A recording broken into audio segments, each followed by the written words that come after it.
Hello friends, welcome to this comprehensive video in our Azure Administrator exam practice question series. In this video, we are going to look at question number 81 to question number 164 of the series. So basically, we will cover 84 questions in this video. This video will cover lots of important topics from AZ-104 exam syllabus. So ensure to stick till the end of this video to maximize your chances of attaining this coveted credential in first attempt. Folks, remember, we are just covering 84 questions in this video. However, our full playlist has over 300 practice questions. So make sure to check out the other parts as well. Now coming back to this video, it's a long video, so take regular breaks to keep yourself fresh and have your note-taking tools ready so you can easily revise the concepts discussed at the last moment before your exam. Now during the whole video, I'll provide you in-depth explanation for each question and validate options while looking at Microsoft documentation in most cases. And we will try to do things in Azure portal as well, where possible. So you have practical experience of how things work in real world as well. Now, friends, many of you have asked whether you can get PDF without taking channel membership. Then yes, we do have one-time payment options as well. You can reach out to us on same email ID, devopshub2023@gmail.com, so we can walk you through those options. I will also stress that taking membership doesn't bind you to our channel, and you can cancel membership whenever you think there is no more support needed from us. With this, let's kick off this learning journey. You have an Azure load balancer named LB1. You assign a user named user1 the roles shown in the following exhibit. Now there is an exhibit screenshot on your screen where you can see the roles that are assigned. Now looking at this exhibit, you can see user1 has two roles assigned for LB1, which is user access administrator and virtual machine contributor. User access administrator is directly applied for this resource. As you can see, the scope is this resource, whereas virtual machine contributor is inherited from resource group level. Keeping this in mind, let's look at next part of this question. Select the answer choice that completes each statement based on the information presented in the graphic section on previous slide. User1 can dash LB1. So the first role was user administrator. And based on the role name, you can say correct answer for this case would be assign access to other users for LB1. Next statement is user1 can dash the resource group. The second role was virtual machine contributor, and based on it, the correct answer would be delete a virtual machine from resource group. The other options, modify the load balancing rules or deploy an Azure Kubernetes service cluster to the resource group, are not relevant options here. Let's look at next question. You recently created a new Azure subscription that contains a user named admin1. Admin1 attempts to deploy an Azure Marketplace resource by using an Azure Resource Manager template. Admin1 deploys the template by using Azure PowerShell and receives the following error. And the error is user failed validation to purchase resources. Error message says legal terms have not been accepted for this item on this subscription. To accept legal terms, please go to the Azure portal. Then you have a link with more details. And configure programmatic deployment for the marketplace item or create it there for the first time. You need to ensure that admin1 can deploy the marketplace resource successfully. What should you do? So basically, someone is trying to deploy a marketplace resource and they are getting an error message where they can see legal terms have not been accepted for this item on this subscription. So what should you do so that you could do the deployment successfully? Your options are from Azure portal from Azure PowerShell, run the set-AZ API management subscription commandlet. From Azure PowerShell, run the set-AZ marketplace terms commandlet. From the Azure portal, register the machine.marketplace resource provider. From the Azure portal, assign the billing administrator role to admin 1. To resolve the error message and enable admin 1 to deploy the Azure Marketplace resource successfully, you need to accept the legal terms for the Marketplace resource in the Azure portal. To do this programmatically, you can use the set-AZ marketplace terms commandlet in Azure portal to accept the legal terms for the subscription. The commandlet takes the name of the publisher, the name of the offer, and the terms agreement types as parameters. Once the legal terms have been accepted, the user should be able to deploy the marketplace resource successfully. You only need to accept terms once per subscription for the resource, and be sure to use all lowercase letters in the parameter values. Question number 83 of the series. You have an Azure subscription that contains the resources shown in the following table. Now, the resources are a resource group and a virtual network. Resource group name is RG3 and the virtual network name is VNet1. And then there are some tags defined. The resource group doesn't have any tag, but VNet1 has an existing tag called department D1. And obviously, RG3 is not member of any resource group, and VNet1 belongs to RG3 resource group. Now, you need to assign a policy to RG3 as shown in the following table. Now, in the table, again, there are details of the policy where the scope is defined as the scope is drilled down to only resource group level, and then there are no exclusions defined. And the policy is going to apply a tag and its default value. And the parameters for the tags are the tag name is level 1 and the value is value 1. Now the question is, to RG3, you apply the tag rgroup colon RG3. You deploy a virtual network named VNet2 to RG3. Which tags apply to VNet1 and VNet2? To answer, you need to select the appropriate options below. Now, for VNet1, you have options as department D1 only, department D1 and R group RG3 only, department D1 and level value 1 only, department D1 R group RG3 and level value 1. Whenever you have questions related to assignment of a new policy, then remember, by default, the assignment of newly created policy will only take effect on the newly created resources. That is, the resources that are going to be created after the policy has been applied. Existing resources will need to be updated using a remediation task after the policy is signed.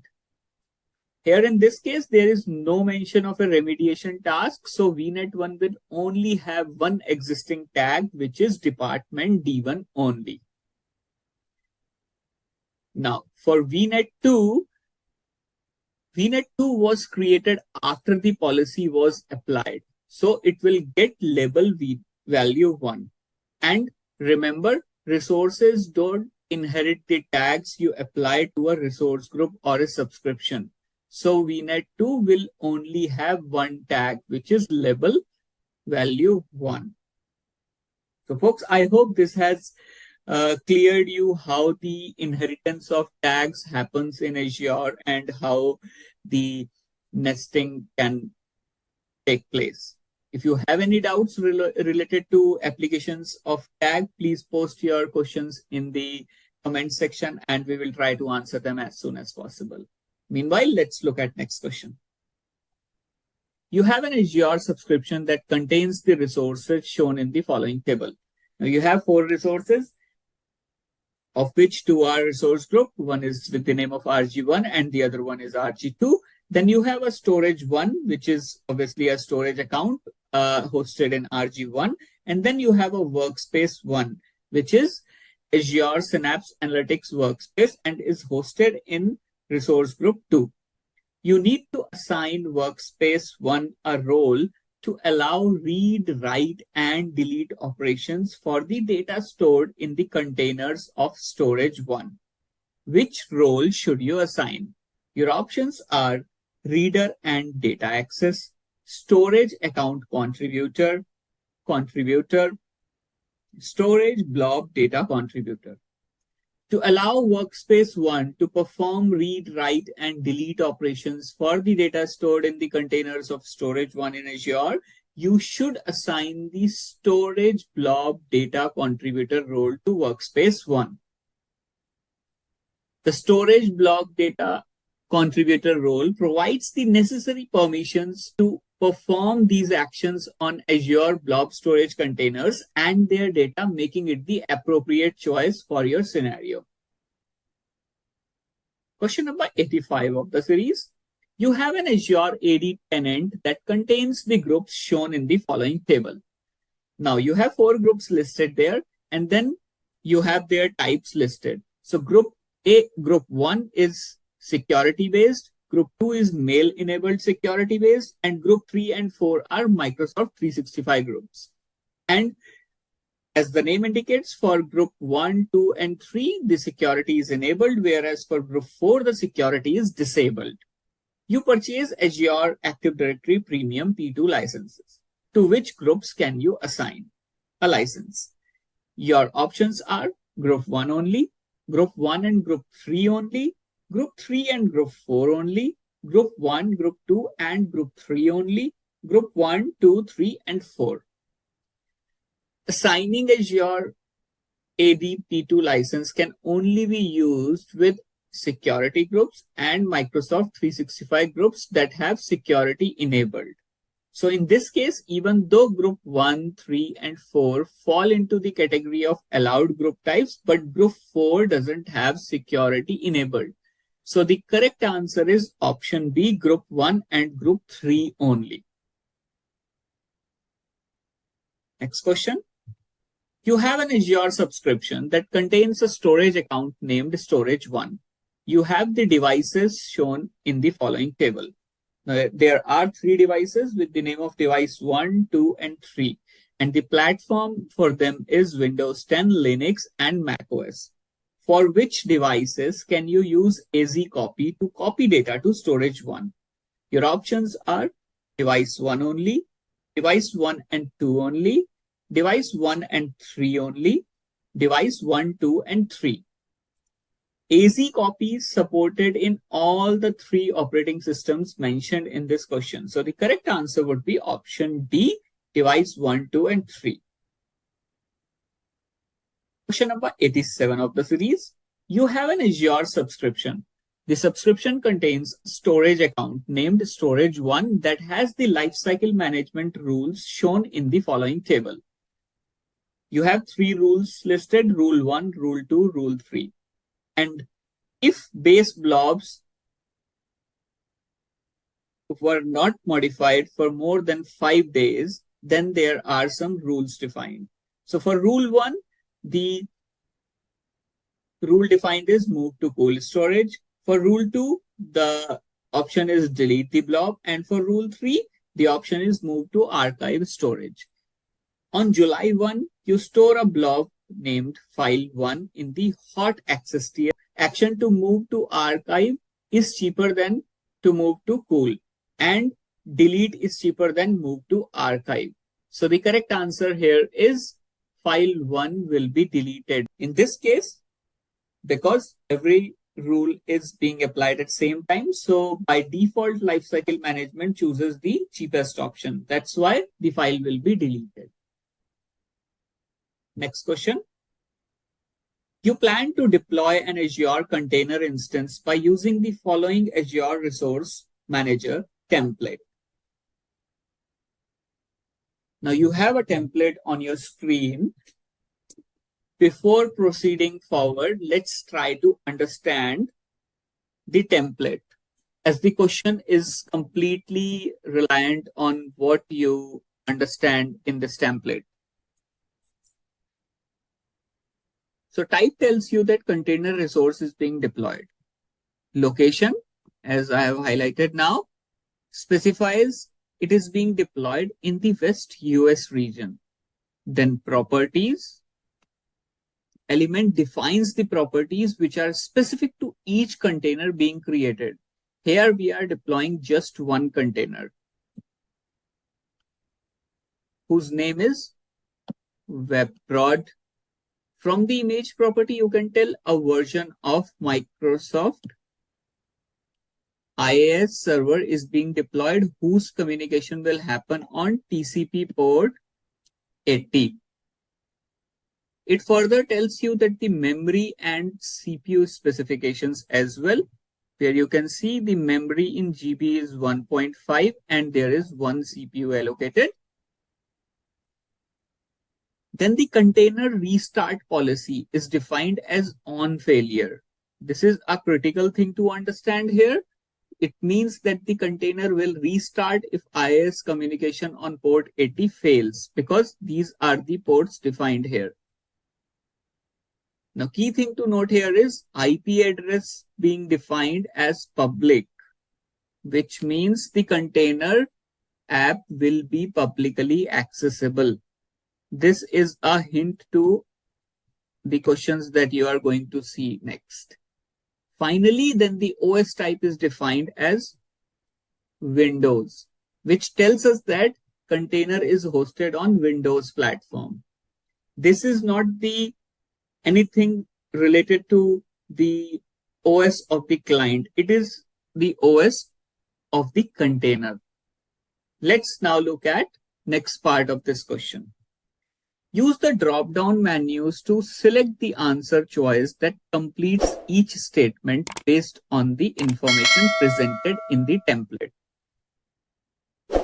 The first question is internet users. And then you have three options. Cannot connect to that container, can connect to the container from any device, can only connect to the container from devices that run Windows. So remember, the IP was defined as a public IP. That means internet users can connect to this container from any device. Now, the second statement is if internet information services in container fail. Your options are the container will restart automatically, the container will only restart manually, the container must be redeployed.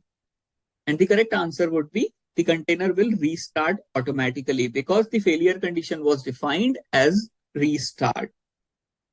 So that's the reason why I was telling you to focus on the conditions that are mentioned there. Whenever you will get questions related to ARM templates and then you will have some statements, most likely the answers would be in the conditions rather than the things that were defined at the top. What are the properties of the container? The question will most likely be around the conditions which are at the bottom of the ARM template. Question number 89 of the series. You have an Azure subscription. You plan to deploy the Azure container instances shown in the following table. There are 4 instances with the name of instance 1, 2, 3, and 4. And then the operating system of the instances is mentioned. Instance 1 uses Nano Server installation of Windows Server 2019. Instance 2 uses Server Core installation of Windows Server 2019. And instance 3 and 4 are Linux based. Which instance can you deploy to a container group?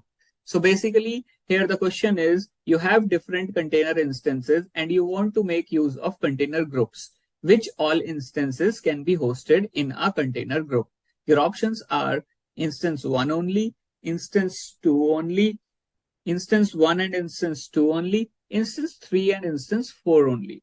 Multi-container groups currently support only Linux containers. For Windows containers, Azure container instances only support deployment of a single container instance. So based on this statement, correct answer would be option D, because in the table you can see instance 3 and instance 4 are only based off Linux.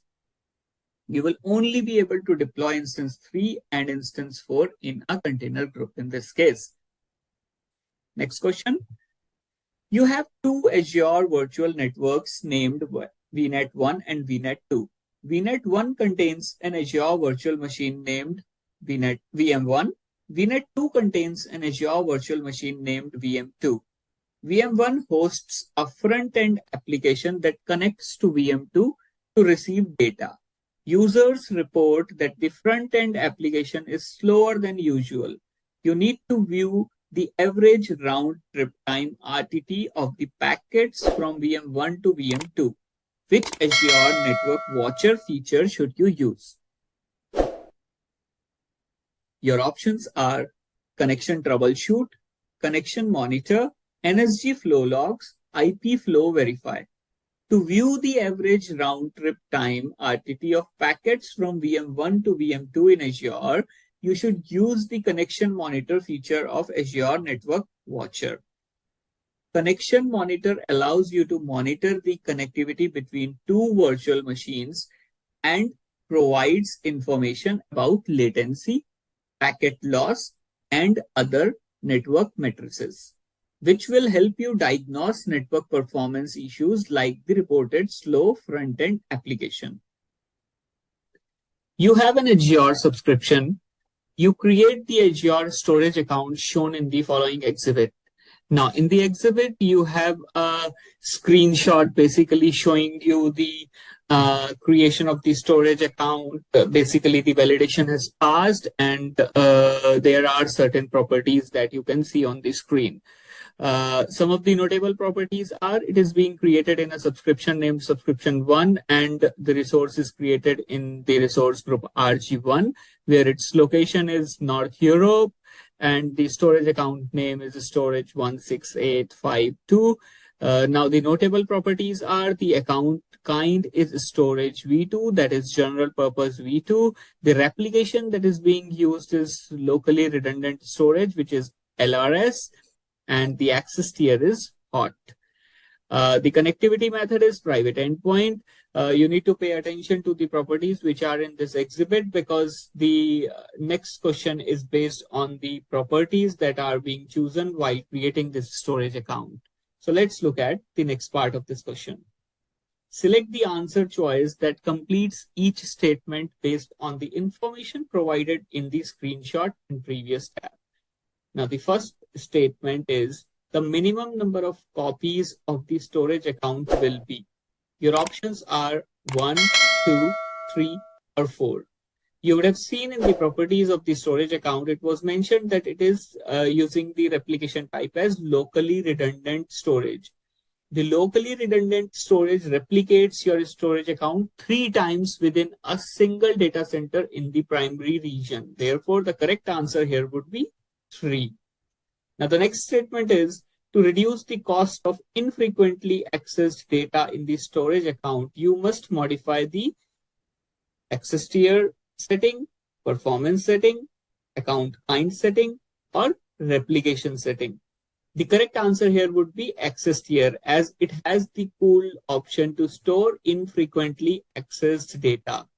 But when the account was being created, you would have seen the tier that was chosen was hot tier, and it doesn't make sense to keep infrequently accessed data in hot tier. So to reduce the cost, you are going to modify the access tier setting and choose it as a cool tier.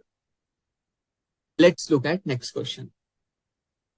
How can you efficiently transfer hundreds of terabytes of media files from your organization's online library to Azure? Given the limited bandwidth of your data center, your solution should be fast, cost-effective, and dependable, and it must ensure 25-bit encryption. What choice will you make? Your options are Databox Edge, upload using Azure Portal, import-export, Databox Heavy.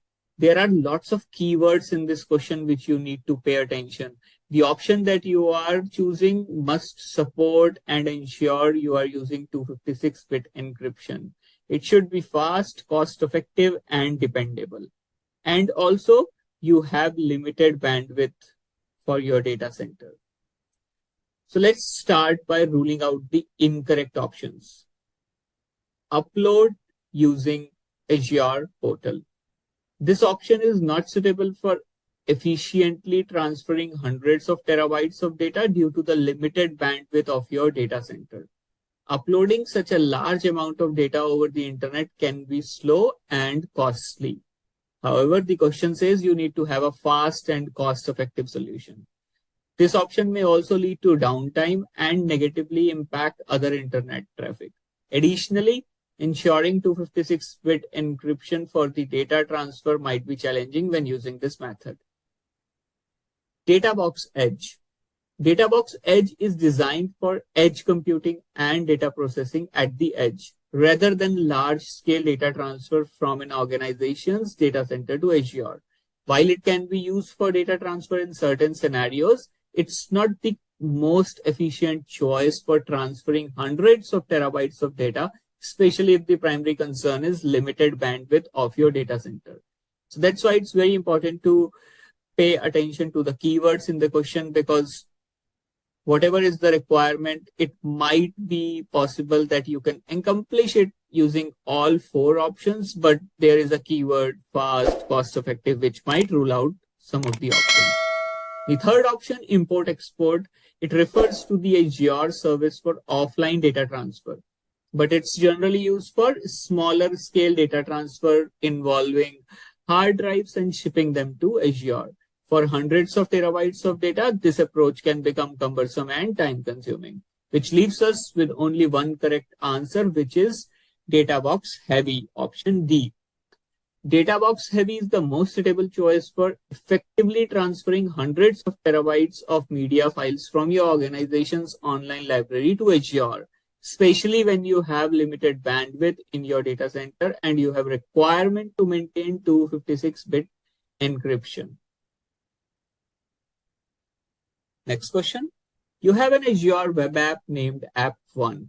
App1 has the deployment slots shown in the following table. Now the names are web app 1-prod and then the other one is web app 1-test.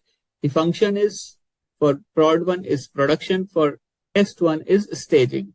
You test several changes to app 1 in web app 1-test.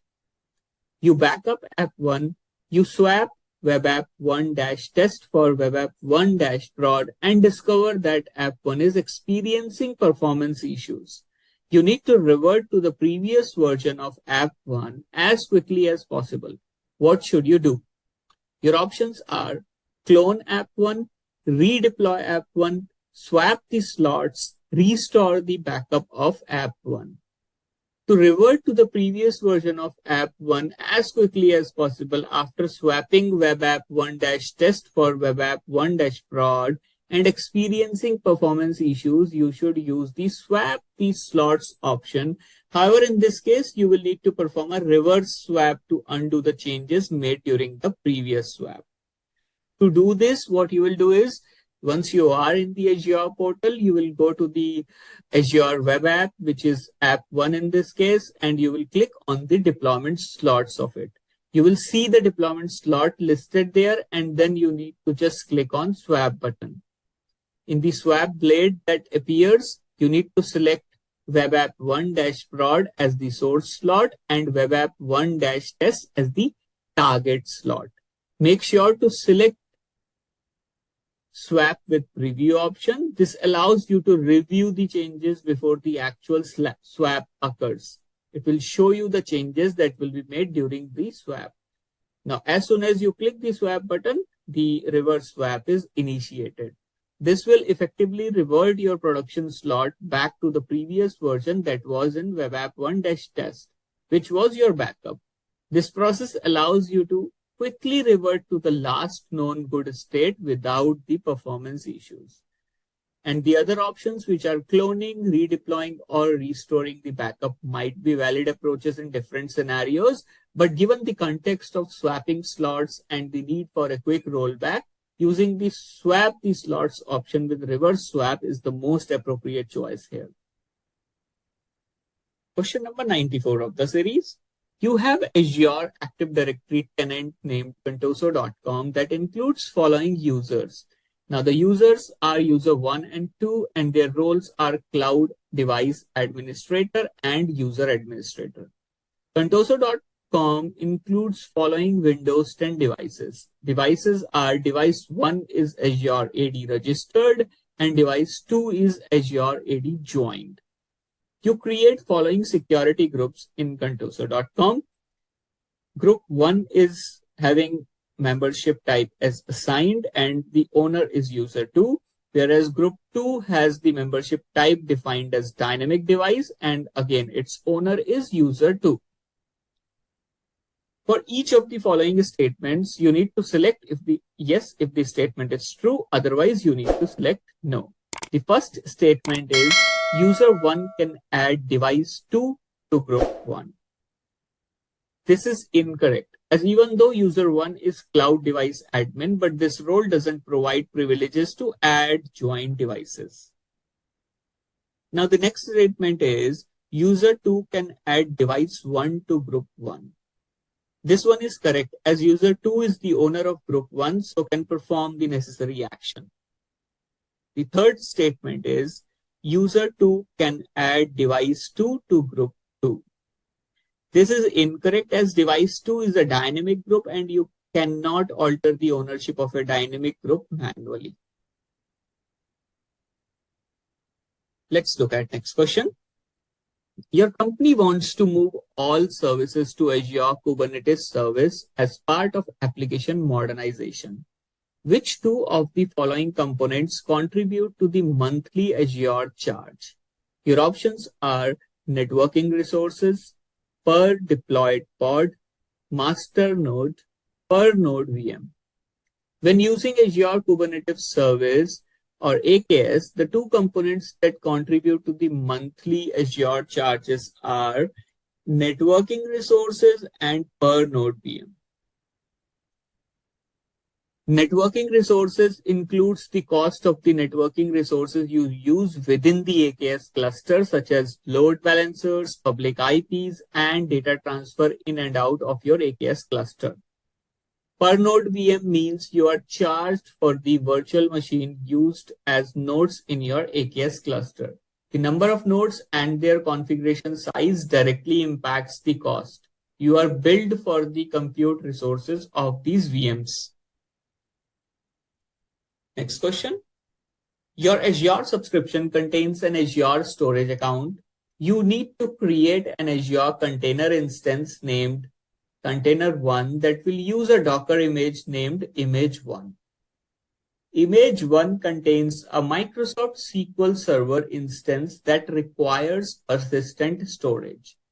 You need to configure a storage service for container1. What should you use?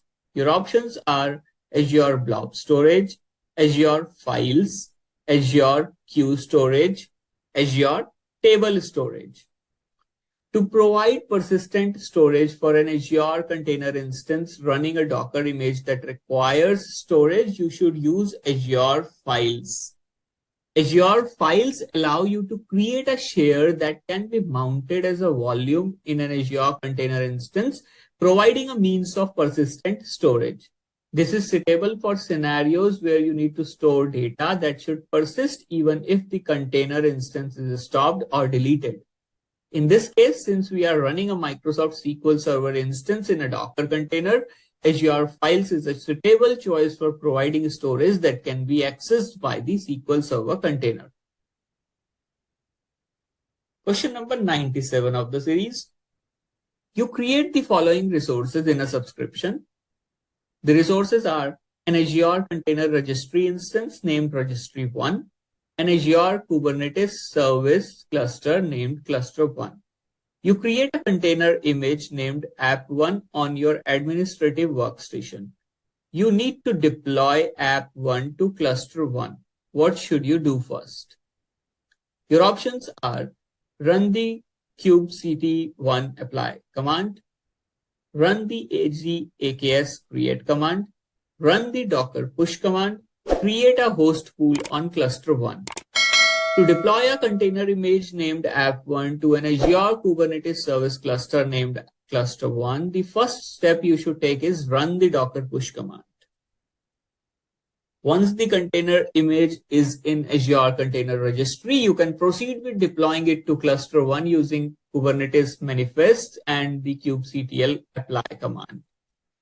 Assuming you have the necessary Kubernetes deployment configuration file ready, you do not need to create a host pool on cluster 1 or use the AZ-104 create command for this specific task, which is why the correct answer here is option C, run the docker push command. Next question. You have an Azure storage account named storage1 that contains a blob container. The blob container has a default access tier of hot. Storage1 contains a container named container1. You create lifecycle management rules in storage1 as shown in the following table.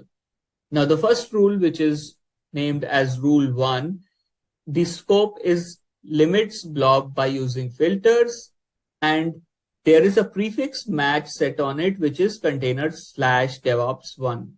And the rule is if base blobs are not modified for 2 days, move to archive storage. If base blobs are not modified for 9 days, delete the blob. Then there is a rule 2, which applies to all blobs in storage 1, which means there is no prefix match applicable here. And the rule is if base blobs are not modified for 7 days, move to pool storage. If base blobs are not modified for 9 days, move to archive storage. So you perform the actions shown in the below table. On November 1, you upload 3 files named DevOps1 file 1, file 2, and file 3 to container 1.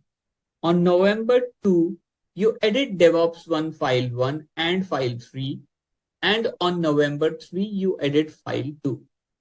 For each of the following statements below, you need to select if the statement is true, otherwise select no. And the first statement is, on November 10, you can read DevOps1 file 1. DevOps1 file 1 was effectively last modified on November 2. And based on its name, rule 1 will apply to it. So after 2 days, which is 5th November, it will be moved to archive tier. And then next transition happens on 9th day, which is after 10th of November. So it will still be in archive tier when you are trying to read it. And you cannot read the file without rehydrating it. So the statement is incorrect. Now the next statement is on November 10, you can read file2.docs.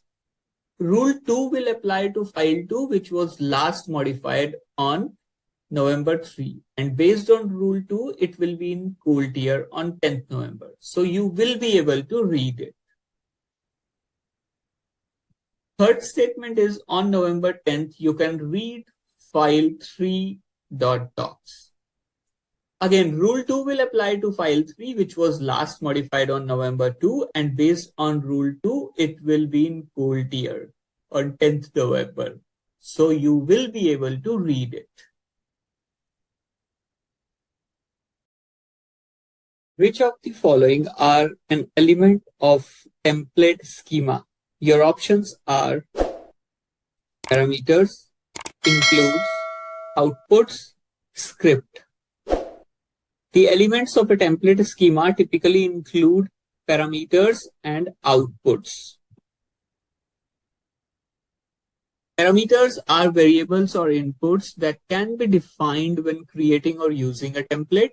They allow you to customize the behavior of the template by providing values for these parameters. Outputs are the results or data produced by a template after it has been executed. These outputs can be used for various purposes, such as displaying information or passing data to other parts of a workflow. You have an Azure virtual machine that has a single data disk. You have been tasked with attaching this data disk to another Azure VM. You need to make sure that your strategy allows for the virtual machines to be offline for the least amount of time possible. Which of the following is the action you should take first? Your options are stop the VM that the data disk must be attached to, detach the data disk, delete the VM that includes the data disk, stop the VM that includes the data disk. A VM in Azure has always its own OS disk. A single data disk means that it is using an additional disk configured to store data. So basically it has two disks and it won't cause any problem to detach the data disk and then reattach it to other VM. So the correct answer is option B. Detach the data disks. You have an Azure subscription that contains a storage account named Storage 1. The Storage 1 account contains a file share named Share 1. The subscription is linked to a hybrid Azure Active Directory tenant that contains a security group named Group 1. You need to grant Group 1 the storage file data SMB share elevated contributor role for Share 1. What should you do first? Your options are grant share level permissions by using File Explorer, mount Share 1 by using File Explorer, create a private endpoint, enable Azure Active Directory domain service authentication for Storage 1. To grant Group 1 the storage file data SMB share elevated contributor role for Share 1 in an Azure storage account linked to a hybrid Azure AD tenant, you should enable Azure Active Directory domain services authentication for Storage 1. Enabling Azure AD domain services authentication allows you to use Azure AD-based identities, including security groups like Group 1, to manage access to Azure files SMB share. Once ADDS authentication is configured, you can assign Azure RBAC roles like storage file data SMB share elevated contributor to Azure AD security groups, granting them access to specific Azure resources like Share 1. The other options, grant share level permissions by using File Explorer or mount Share 1 by using File Explorer, are related to configuring Azure, configuring access from client machines, but do not grant RBAC roles. Creating a private endpoint is important for network security, but does not directly grant RBAC roles either, which is why the other three options are not correct in this case. Question number 102 of the series. Your on-premise network contains a VPN gateway. You have an Azure subscription that contains the resources shown in the following table. Now you have a resource named VGW1, which is of virtual network gateway type, and the description for the resource is gateway for site-to-site VPN to the on-premise network. Then you have a storage one, which is a storage account, and it has a standard performance tier defined. Then you have a virtual network VNet1, which has enabled forced tunneling. Then you have a virtual machine named VM1, which is connected to VNet1. You need to ensure that all the traffic from VM1 to Storage 1 travels across the Microsoft backbone network. What should you configure? Whenever there is a mention of that the traffic needs to go through Microsoft backbone network, that essentially means that you need to avoid going through internet and have some private connection. Now the options here are Azure Virtual WAN, private endpoints, Azure Application Gateway, a network security group. As I mentioned, you can use private endpoints for your Azure storage accounts to allow clients on a virtual network to securely access data over a private link. The private endpoint uses a separate IP address from the VNet address space for each storage account service. Network traffic between the clients on the VNet and the storage account traverses over the VNet and a private link on the Microsoft backbone network, eliminating exposure from the public internet. Next question. You have an Azure AD tenant. You need to create a Microsoft 365 group that contains only members of marketing department in Egypt. How should you complete the dynamic membership rule? To answer, you need to select the appropriate options in the below command. The The command is now on your screen. The correct answers are as follows. As the M365 group should exclusively include members of the marketing department and be restricted to individuals from the Egypt region, you will select user.department in the first dropdown to represent the department condition. To ensure that only users meeting both criteria are considered for group membership, you will establish an AND condition, ensuring both conditions are met before a user is added to the group. And -EQ is the third condition that you will choose because you want to make sure that only the users in marketing department of Egypt are included in the dynamic membership of the group. Question number 104 of the series. You have an Azure subscription that contains a storage account named Storage1. The Storage1 account contains a container named Container1. You create a blob lifecycle rule named Rule1. You need to configure Rule1 to automatically move blobs that were not updated for 45 days from container to the cool access tier. So the condition here is you need to move the blobs to the cool access tier if they are not updated for 45 days. How should you complete the rule? To answer, select the appropriate options. Now you have a snippet of the ARM template where tier to cool is mentioned and then column 45 is mentioned, and then you have three options. The options are days after creation greater than, days after last access time greater than, and days after modification greater than. Since we are talking about moving to cool tier after the blob hasn't been updated for 45 days, then the correct answer among the choices would be days after modification greater than. Other options, which are days after creation greater than and days after last access time greater than, won't be correct choice in this case. Days after creation won't take into consideration a blob being modified after creation and will incorrectly move the blob to cool tier after 45 days from being created, even though it might have been modified after any number of days. Similarly, days after last access time greater than would again not take into consideration the modification, as there might be a situation where a blob is not modified for 45 days, but accesses regularly. So it won't be moved to cool tier where it should have been moved. Now you have the second condition here. In the filters, in the blob types, you have three options: append blob, block blob, page blob. Tier to cool is only supported for block blob, making it the correct choice here.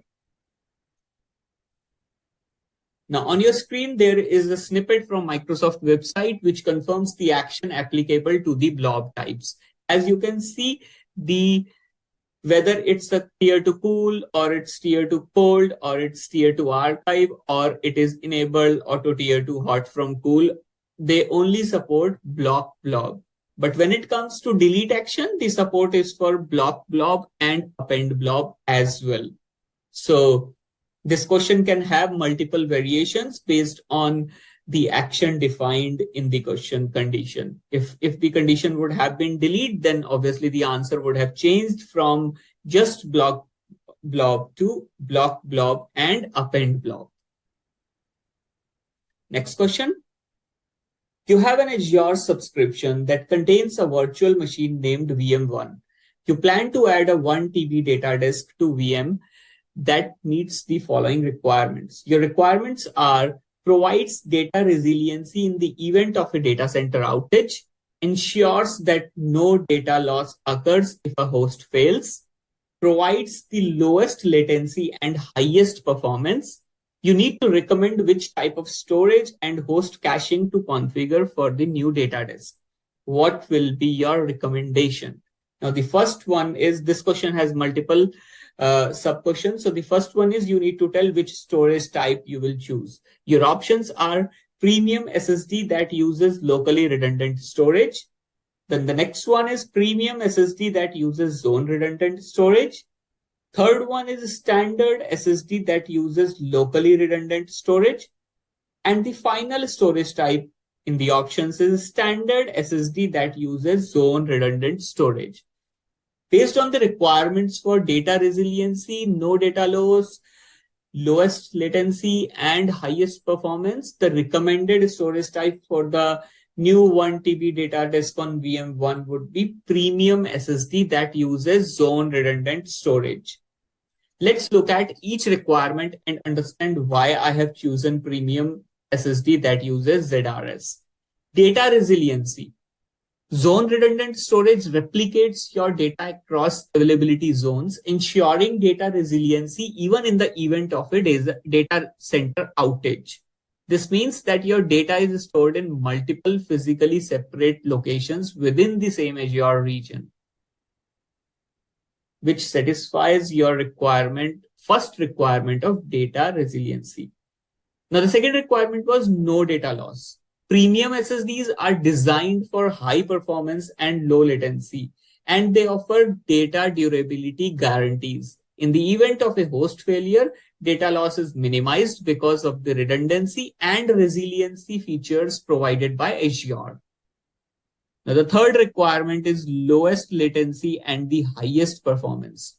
Premium SSDs provide the lowest latency and highest performance among the storage options. They are ideal for workloads that require fast input-output operations. Standard SSDs, on the other hand, provide a lower level of performance compared to premium SSDs, and they may not meet the performance requirements stated in this question. Additionally, locally redundant storage replicates data within a storage scale unit, but it does not provide the same level of resiliency as zone redundant storage, which is the reason option B is correct here. Premium SSD that uses zone redundant storage.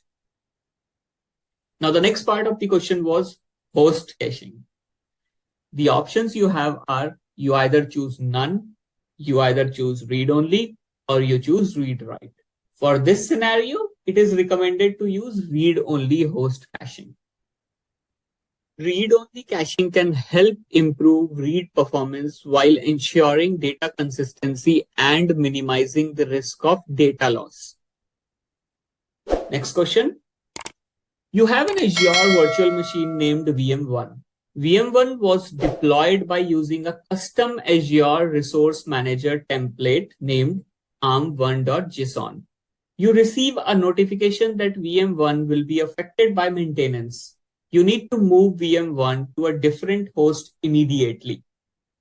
The solution you provide is from the update management blade, you click enable. Does this meet the goal? You need to choose between yes or no.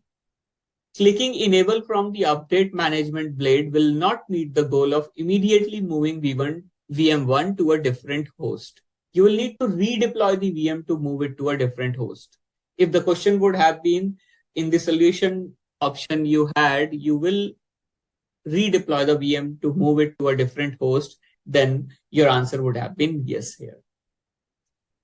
Question number 107 of the series. You have an Azure storage account named storage1 that contains a blob container named container1.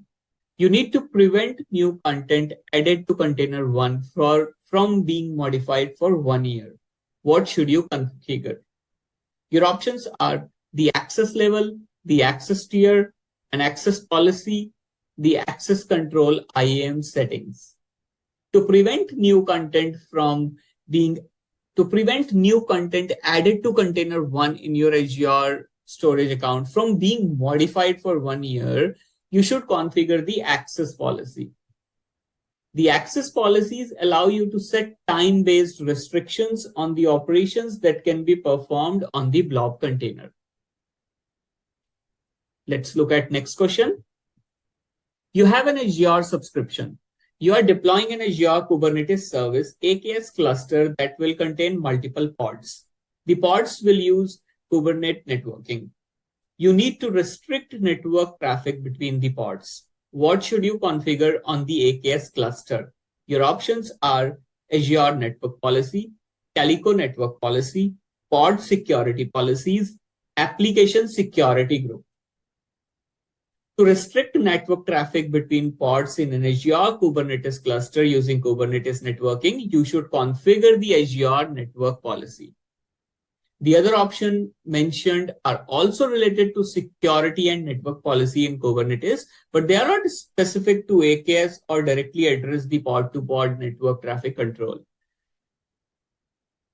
Calico network policy is a popular network plugin used with Kubernetes, but you would need to integrate it separately with AKS. It can be used for network policies, but it is not the built-in AKS solution. Next question. You host a service with 2 Azure virtual machines. You discover that occasional outages cause your service to fail. What 2 actions can you do to minimize the impact of the outages? So you need to choose 2 options here. Your options are put the virtual machines in a scale set, add a network gateway, add a load balancer, add a third instance of the virtual machine, put the virtual machines in an availability set. To minimize the impact of occasional outages for a service hosted on Azure virtual machines, you can add a load balancer and put the virtual machines in an availability set, making these 2 the correct choices here. Load balancers distribute incoming network traffic across multiple virtual machines to ensure high availability and fault tolerance. By adding a load balancer, you can improve the service reliability and minimize the impact of outages by spreading traffic across multiple VMs. And the other option, the availability set, is a logical grouping of virtual machines in a data center to ensure that during planned or unplanned maintenance events, at least 1 virtual machine is available. By placing VMs in an availability set, you ensure that they are distributed across multiple fault domains and update domains, reducing the risk of outages caused by host level maintenance or failures. Now let's look at why other options are not correct. The first one being put the virtual machines in a scale set. A scale set is used to automatically adjust the number of virtual machines instances based on demand. While it can help with scaling, it doesn't inherently provide fault tolerance or high availability unless you configure it with an appropriate number of instances across availability zones. The next option, which is option B, add a network gateway. A network gateway is typically used for connecting on-premise networks or remote networks to Azure, and it does not directly address virtual machine high availability. Then option D, add a third instance of the virtual machine. While adding more virtual machine instances can help distribute the load, it doesn't inherently provide fault tolerance or high availability. The virtual machines need to be organized into an appropriate architecture or configuration to ensure high availability. So I hope, friends, you understand now why option C and option E are chosen as the correct options. If you still have any doubts in any of the questions which we have had in this series till now, please post them in the comment section and I'll answer them as soon as possible, as I always do. Meanwhile, let's look at question number 110 of the series. You have an Azure subscription named subscription 1. In subscription 1, you create an alert rule named alert 1. The alert 1 action group is configured as shown in the following exhibit. There is an exhibit on your screen which tells few details about the alert that has been configured. The alert 1 alert criteria is to be triggered every minute. So remember, because this is key to answer the questions which you will just see. Alert 1 trigger criteria is to be triggered every minute. Now you need to select the answer choice that completes each statement based on the information presented in this graph. So the first statement is the number of email messages that alert 1 will send in an hour is, your options are 0, 4, 6, 12, and 60. Since the alert is triggered every minute, so it will generate 60 email messages in an hour. Now the next one is the number of SMS messages that alert 1 will send in an hour is, the options are same, 0, 4, 6, 12, 60. You can't send more than 1 SMS every 5 minutes, so you will be able to send a maximum of 12 SMS in an hour. The rate limit that apply to alert apart from the SMS one already mentioned are you cannot make more than one voice call every 5 minutes and you cannot send more than 100 emails in an hour. First question of this part of the series. You have Azure subscription that includes following Azure file shares. There are two file shares with the name of share 1 and share 2. They are hosted in storage account 1 and their location is West US. You have the following on-premise servers. There are two servers, server 1 and server 2. Server 1 has two folders named as folder 1 and folder 2, which are hosted in D and E drive respectively. Then server 2 has a folder named data, which is hosted in D drive. You create a storage sync service named sync1 and an Azure file sync group named group 1. Group 1 uses share 1 as a cloud endpoint. You register server 1 and server 2 in sync 1. You add D folder 1 on server 1 as a server endpoint of group 1. For each of the following statements, select yes if the statement is true, otherwise select no.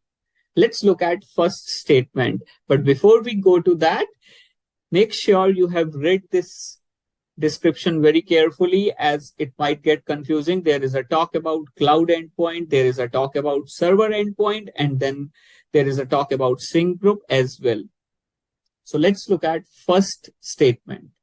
Share 2 can be added as a cloud endpoint for group 1. You need to tell whether this statement is true or not. A sync group can contain only one cloud endpoint or Azure file share and at least one server endpoint. And based on the question statement, group 1 uses share 1 as cloud endpoint, so the statement is incorrect. Share 2 cannot be added as a cloud endpoint for group 1. Now the second statement is D data on server 2 can be added as a server endpoint for group 1. A sync group can have multiple server endpoints as I stated earlier, so this statement is correct. D data on server 2 can be added as a server endpoint for group 1. The third statement is E folder 2 on server 1 can be added as a server endpoint for group 1. Azure File Sync does not support more than one server endpoint from the same server in the same sync group, so the statement is incorrect. Folder 1 in D drive on server 1 is already added as a server endpoint of group 1, which is why you can't add another folder from the same server as endpoint in group 1. Friends, I hope this gives you clarification of why I have chosen whether statement 1, 2, or 3 are correct or incorrect. If you have any doubts, please post them in the comment section and I'll try to give you explanation as soon as possible. Question number 112 of the series. You have an Azure file sync group that has the endpoints shown in the following table. There are three endpoints with the name of endpoint 1, endpoint 2, and endpoint 3. Endpoint 1 is a cloud endpoint, whereas 2 and 3 are server endpoint. Cloud peering is enabled for endpoint 3. You add a file named file1 to endpoint 1 and a file named file2 to endpoint 2. On which endpoints will file 1 and 2 be available within 24 hours of adding the files? To answer, select the appropriate options. So for file 1, the options are endpoint 1, endpoint 3, endpoint 2 and endpoint 3, then endpoint 1, 2, and 3. File 1 was added to endpoint 1, which is a cloud endpoint, and a cloud endpoint is scanned by the detection job every 24 hours. So file 1 will be available on endpoint 1 only within 24 hours. If the question said where it will be available after 24 hours, then it would have been available on all endpoints by then.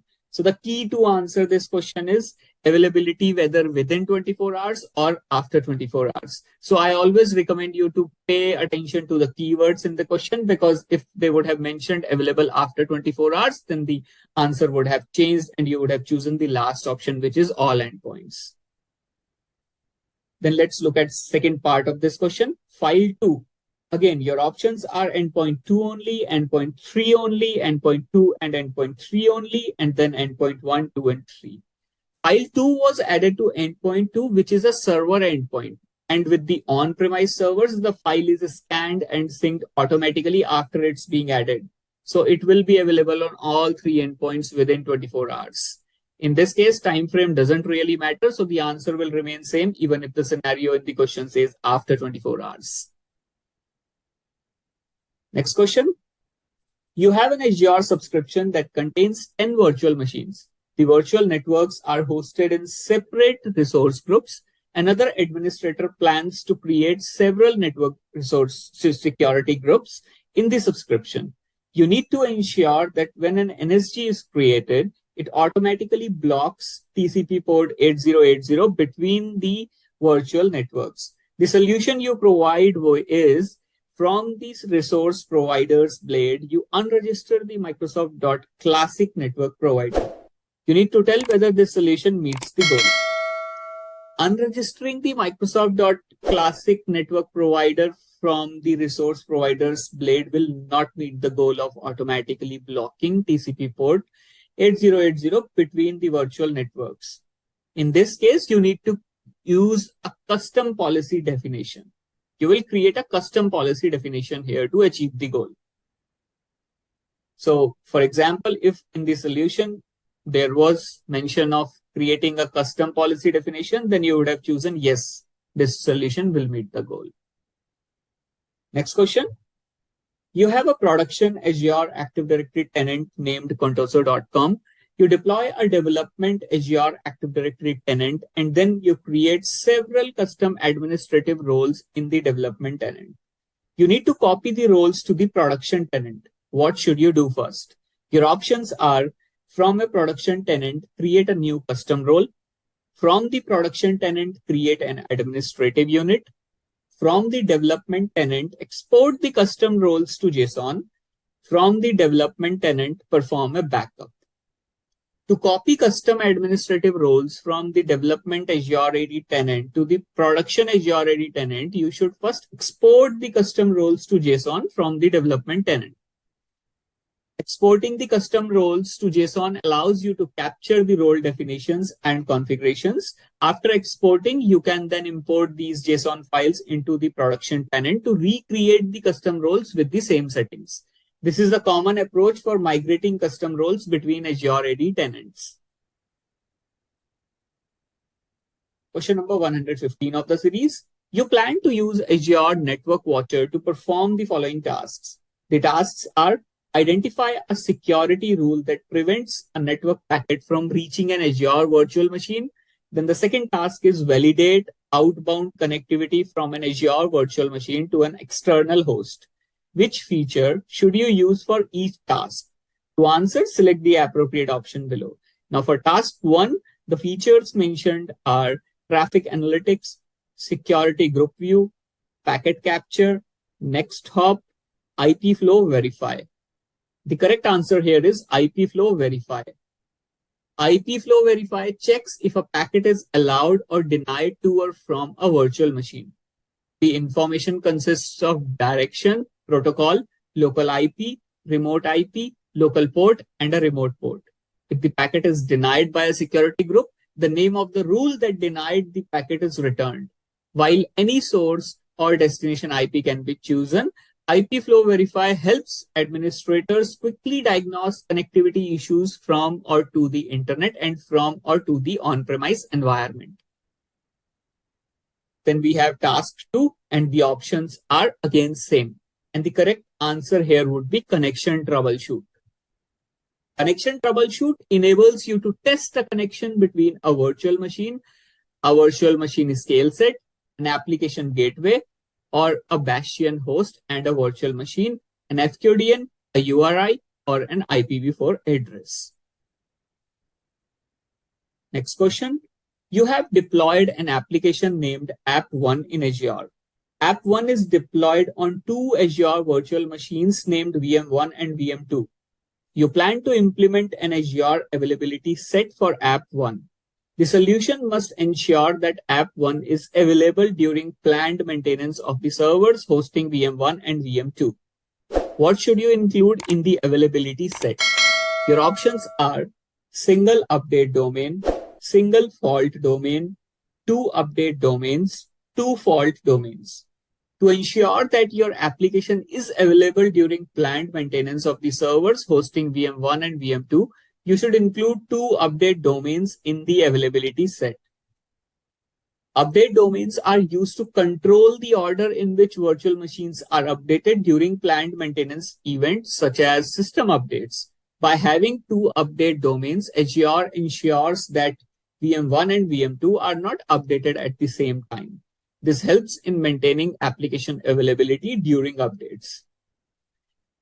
If the question had a mention of ensuring availability in unplanned maintenance due to hardware failure and other issues, then you would need to include 2 fault domains. It is critical you pay attention to these small keywords, as I always say, while answering these questions, as the answer changes with just a slight change in the keyword. Let's look at next question. You have an Azure subscription that contains the public load balancers shown in the following table. Now you have 2 load balancers named LB1 and LB2.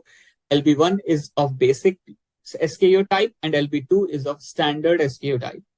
You plan to create 6 virtual machines and to load balance requests to the virtual machines. Each load balancer will load balance 3 virtual machines. You need to create the virtual machines for the planned solution. How should you create the virtual machines? The virtual machines that will be load balanced by using LB1 must, and then you have 4 options. Be created in the same resource group, run the same operating system, be connected to the same virtual network, be created in the same availability set or virtual machine scale set. You need to focus here on the SKUs of the load balancers, as that's the key to answer this question. All the data apart from that is literally a distractor and doesn't really make any difference to the chosen options. LB1 is a basic load balancer which are quite restrictive and only support load balancing of virtual machines in a single availability set or virtual machine scale set. So the correct answer here would be the last option. Be created in the same availability set or virtual machine scale set. Let's look at next part of this question. The virtual machines that will be load balanced by using LB2 must. Your options are again same, but LB2 is a standard load balancer which supports load balancing of any virtual machine or virtual machine scale set in a single virtual network. So the correct answer here would be third option. Be connected to the same virtual network. Next question. You manage a virtual network named VNet1 that is hosted in the East US Azure region. VNet1 hosts 2 virtual machines named VM1 and VM2 that run Windows Server. You need to inspect all the network traffic from VM1 to VM2 for a period of 3 hours. The solution you provide is from Azure Network Watcher, you create a packet capture. Does the solution meet the goal? You need to choose between yes or no. Network Watcher provides network monitoring and diagnostic capabilities in Azure, including the ability to capture packet flowing between resources within a virtual network. So yes, the statement or the solution is correct. Creating a packet capture using Azure Network Watcher is a valid solution to inspect all the network traffic from VM1 to VM2 for a specified period. Question number 119 of the series.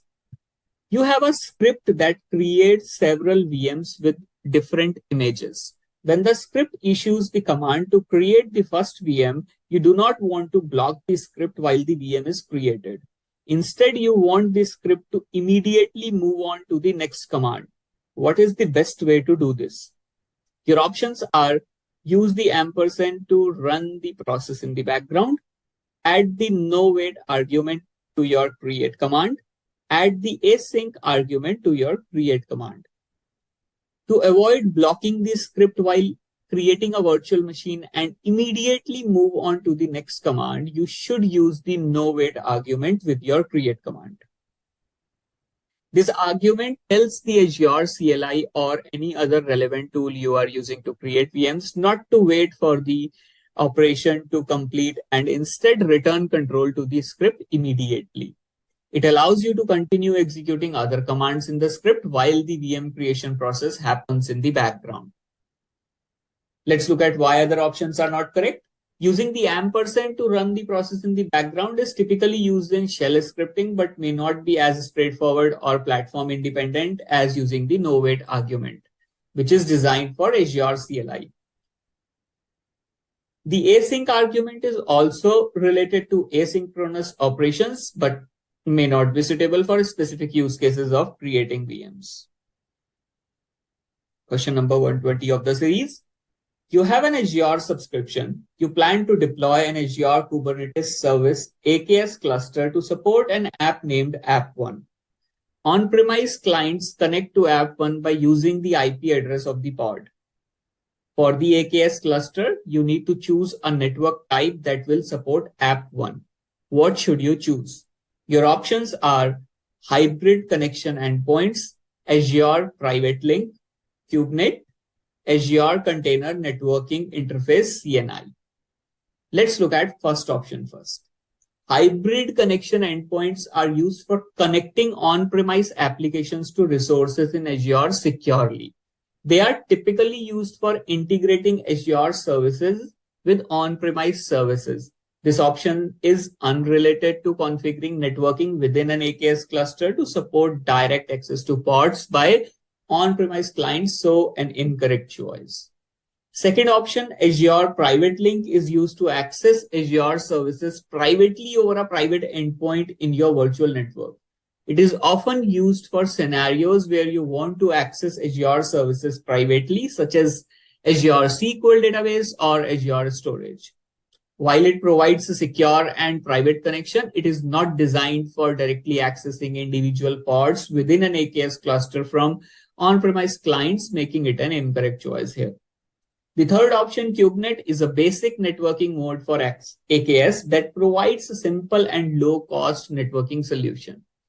In Kubernetes, each node in the AKS cluster gets an IP address and pods share the node's IP address.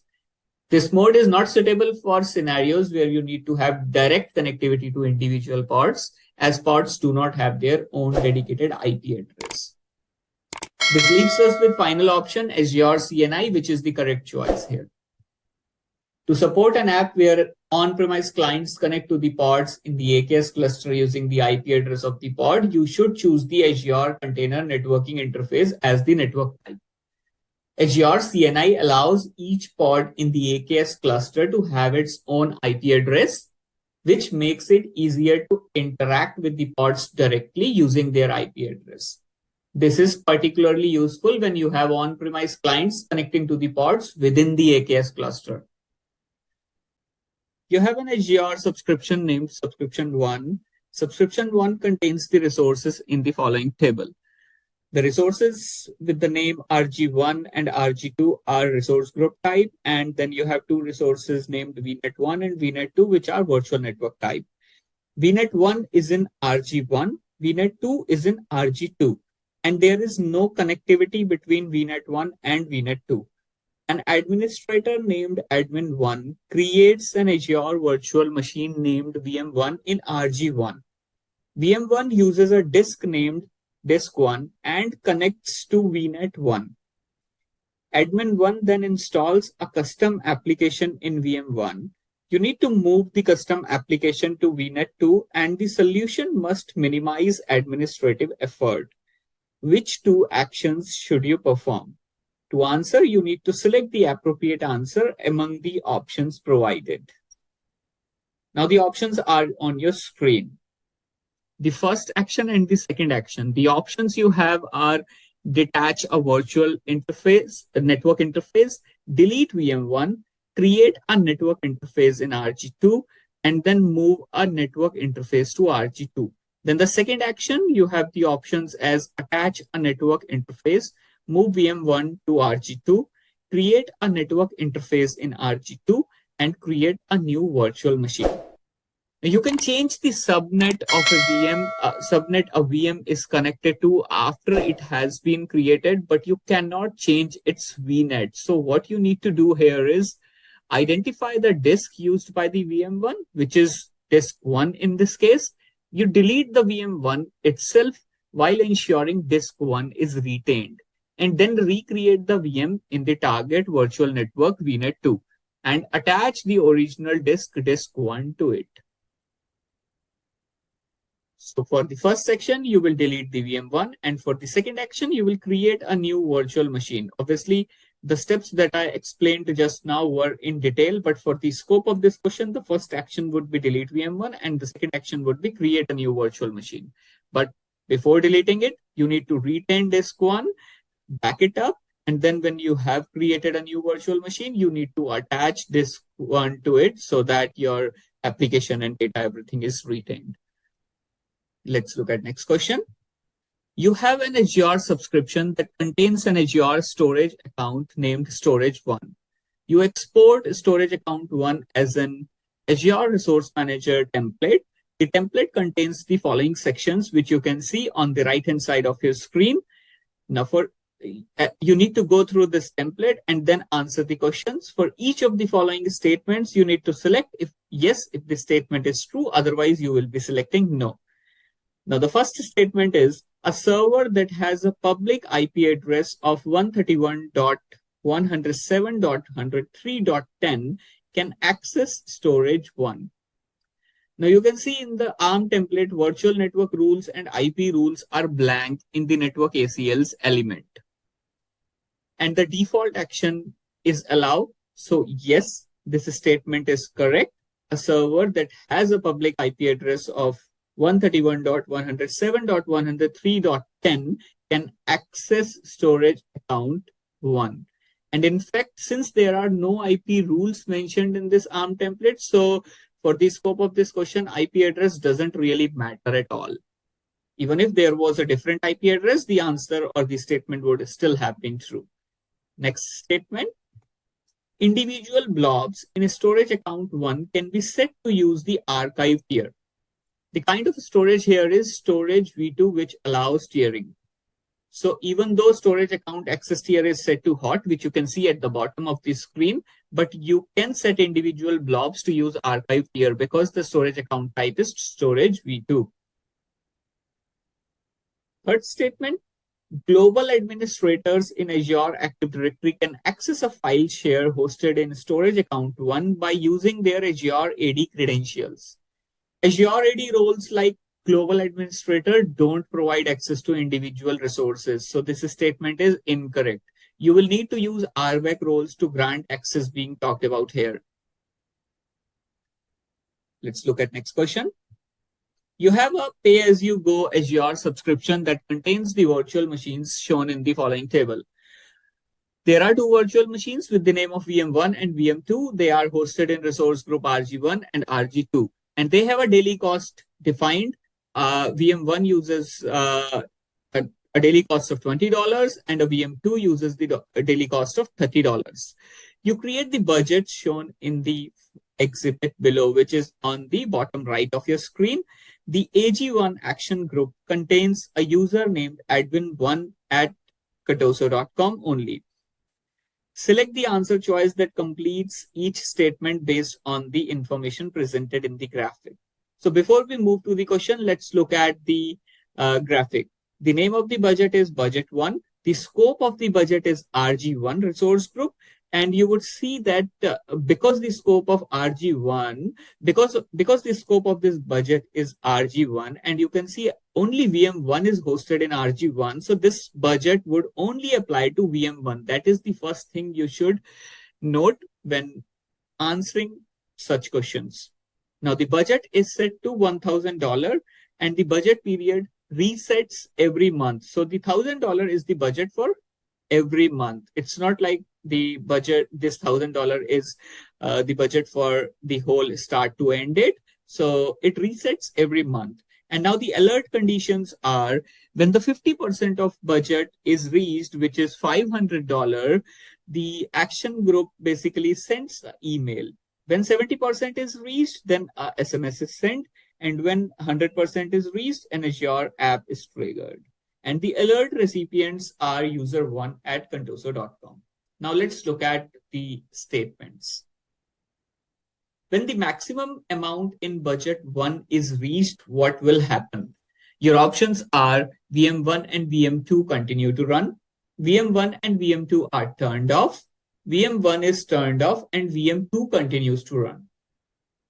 When the budget thresholds are reached, which you have created, only notifications are triggered. None of the resources are affected and consumption isn't stopped. So both the VMs will continue to run in this case. Now the next statement is based on the current usage costs of the virtual machines. The options are no email notifications will be sent each month. 1 email notification will be sent each month. 2 email notifications will be sent each month. 3 email notifications will be sent each month. Now, when we were looking at the budget, I did mention the scope of budget 1 is RG1 and RG1 only contains VM1. That's the thing here. And you could see the VM1 consumes $20 per day. Then the 50%, which is $500 limit, will be reached in 25 days. And an email will be sent, which makes it 1 email in a month. Then the 70% and 100% alert conditions will not be reached within a month because after 30 days, the counter will reset. So they won't trigger any email action in any case because the action was SMS or an app. So the correct answer here is only 1 email notification will be sent each month. Whenever you have questions related to budget, you need to break down the figures and then calculate what action will happen whenever a certain condition is met. Question number 124 of the series. You onboard 10 Azure virtual machines to Azure Automation State Configuration, and you need to use Azure Automation State Configuration to manage the ongoing consistency of the virtual machine configurations. Which 3 actions should you perform in sequence? Your options are create a management group, check the compliance status of the node, assign tags to the virtual machines, compile configuration into node configuration, import configuration to Azure Automation State Configuration. And the correct sequence is now on your screen. First of all, you will import configuration to Azure Automation State Configuration. Then you will compile the configuration into node configuration, and then you will check the compliance status of the node.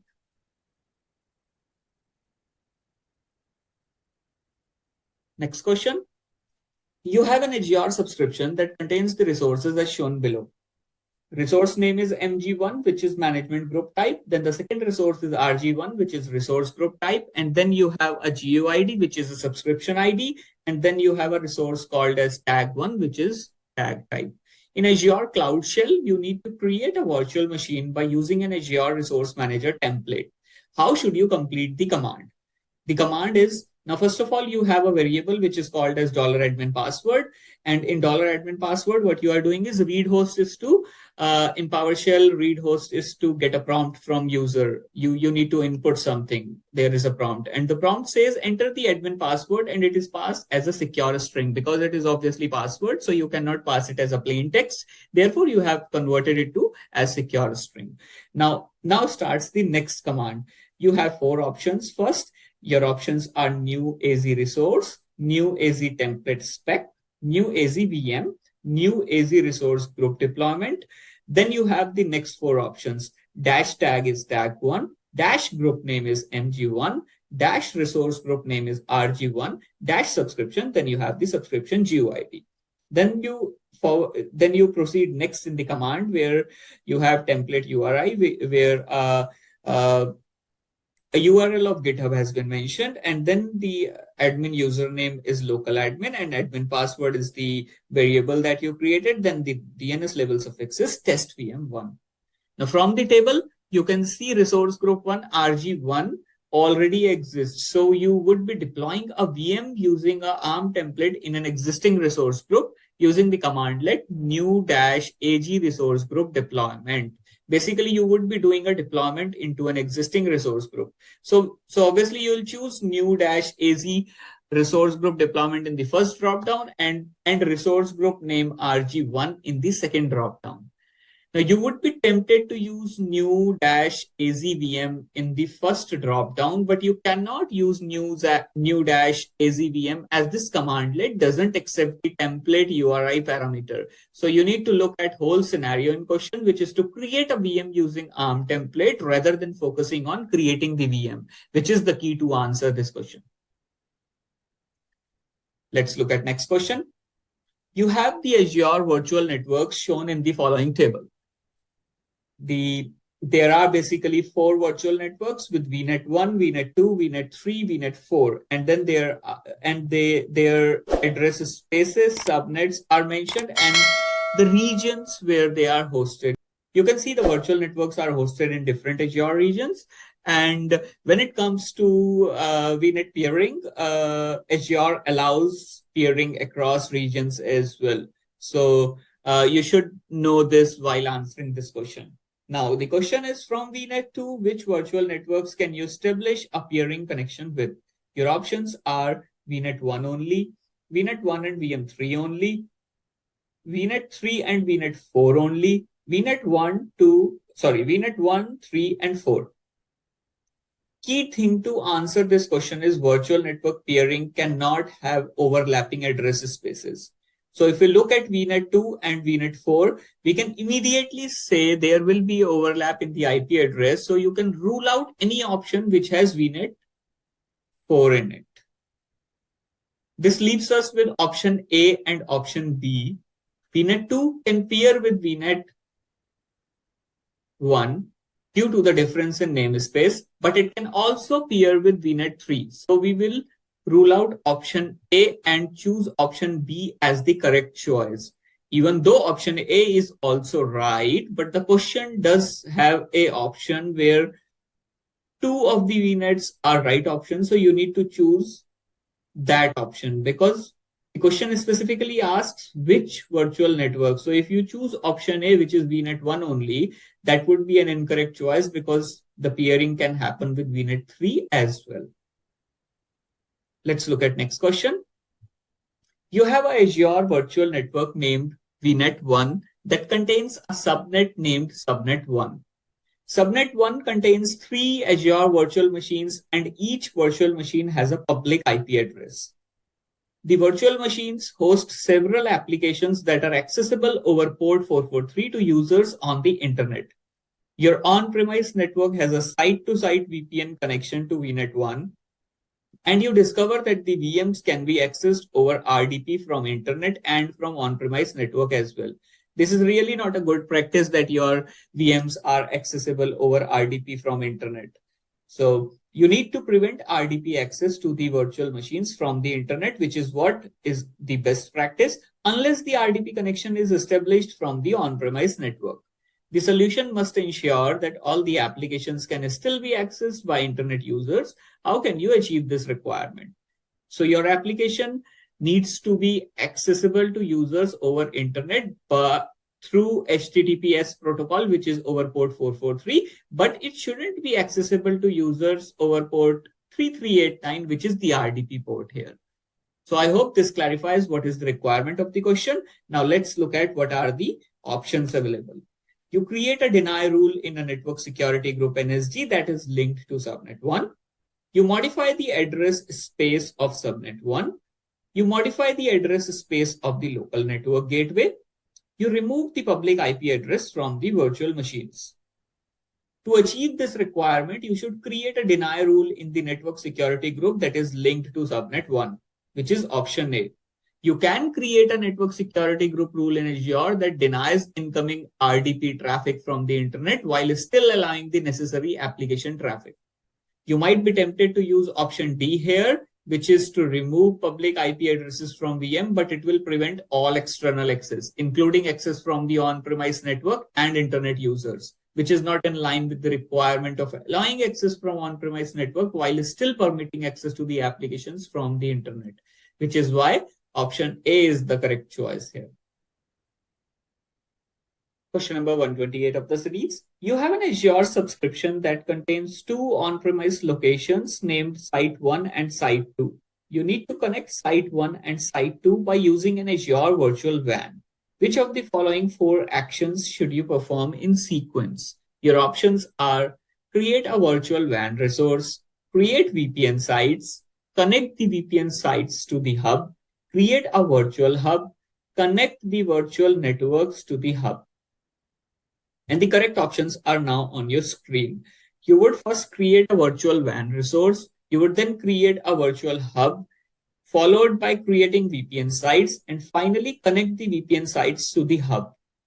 Remaining option number 5, connect the virtual networks to the hub, is also part of creating a site-to-site connection using Azure Virtual WAN. However, it is later in the process and the question talks about 4 actions in sequence, so it has been excluded.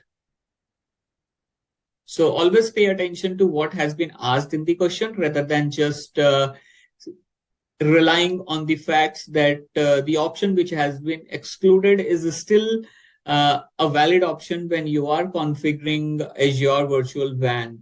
But obviously the question talks about just 4 options, so that's why it has been excluded.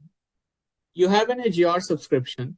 Users access the resources in the subscription from either home or from computer sites. From home, users must establish a point-to-site VPN to access the Azure resources. The users on the computer sites access the Azure resources by using site-to-site VPNs. You have a line of business app named App1 that runs on several Azure virtual machines. The virtual machines run Windows Server 2019. You need to ensure that the connections to App1 are spread across all the virtual machines. What are 2 possible Azure services that you can use? You need to ensure that the connections are spread across multiple virtual machines. So there is a talk about load balancing here. Now the options that are available to you are Traffic Manager, Public Load Balancer, Azure Content Delivery Network, Azure Application Gateway, and internal load balancers. Remember, you need to choose 2 possible choices here. The 2 possible Azure services that can be used to spread connection to App1 across all virtual machines would be Azure Application Gateway and internal load balancer. When there is a talk about distributing the connections, you should always remember there is a talk about load balancing.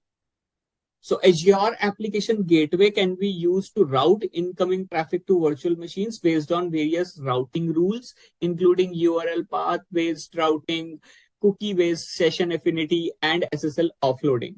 It is a layer 7 load balancer that can be used for both internal and external traffic. Now, the internal load balancer can be used to distribute incoming traffic to virtual machines in a backend pool based on various routing rules and health probes. It is a layer 4 load balancer that is used for internal traffic within a virtual network, which is what is being asked here. That's the reason why you have chosen internal load balancer and not public load balancer. I hope, friends, this clarifies why we have not chosen public load balancer. But if you have any doubts, post them in the comment section and I'll try to explain your queries as soon as possible. Question number 130 of the series. You configure the custom role shown in the following exhibit. Now, in front of you is a role. Basically, it's a JSON format of a role.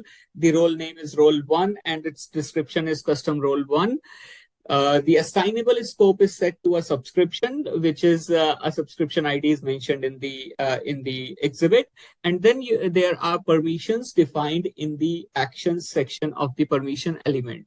There are multiple permissions which are defined here, which are related to compute, network, support, and so on. Then there are other sections which are not actions, data actions, and not data actions. All are left blank.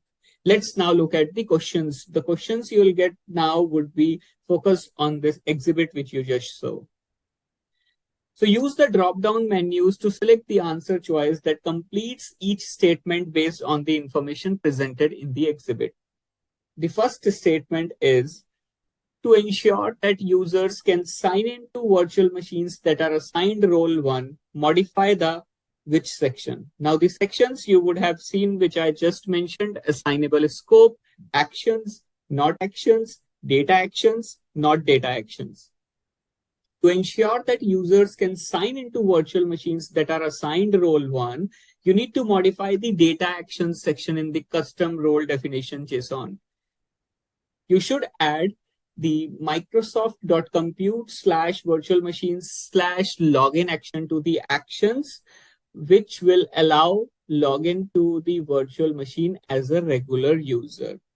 This change will look like what I have shown on the screen in the red section. You can see in the data actions, I have added this module Microsoft.compute definition, which I just spoke about. Now let's look at the next statement. To ensure that role 1 can be assigned only to a resource group named RG1, modify which section. To ensure that a custom role 1 can be assigned only to a resource group named RG1, you should modify the assignable scope section in the custom role definition JSON.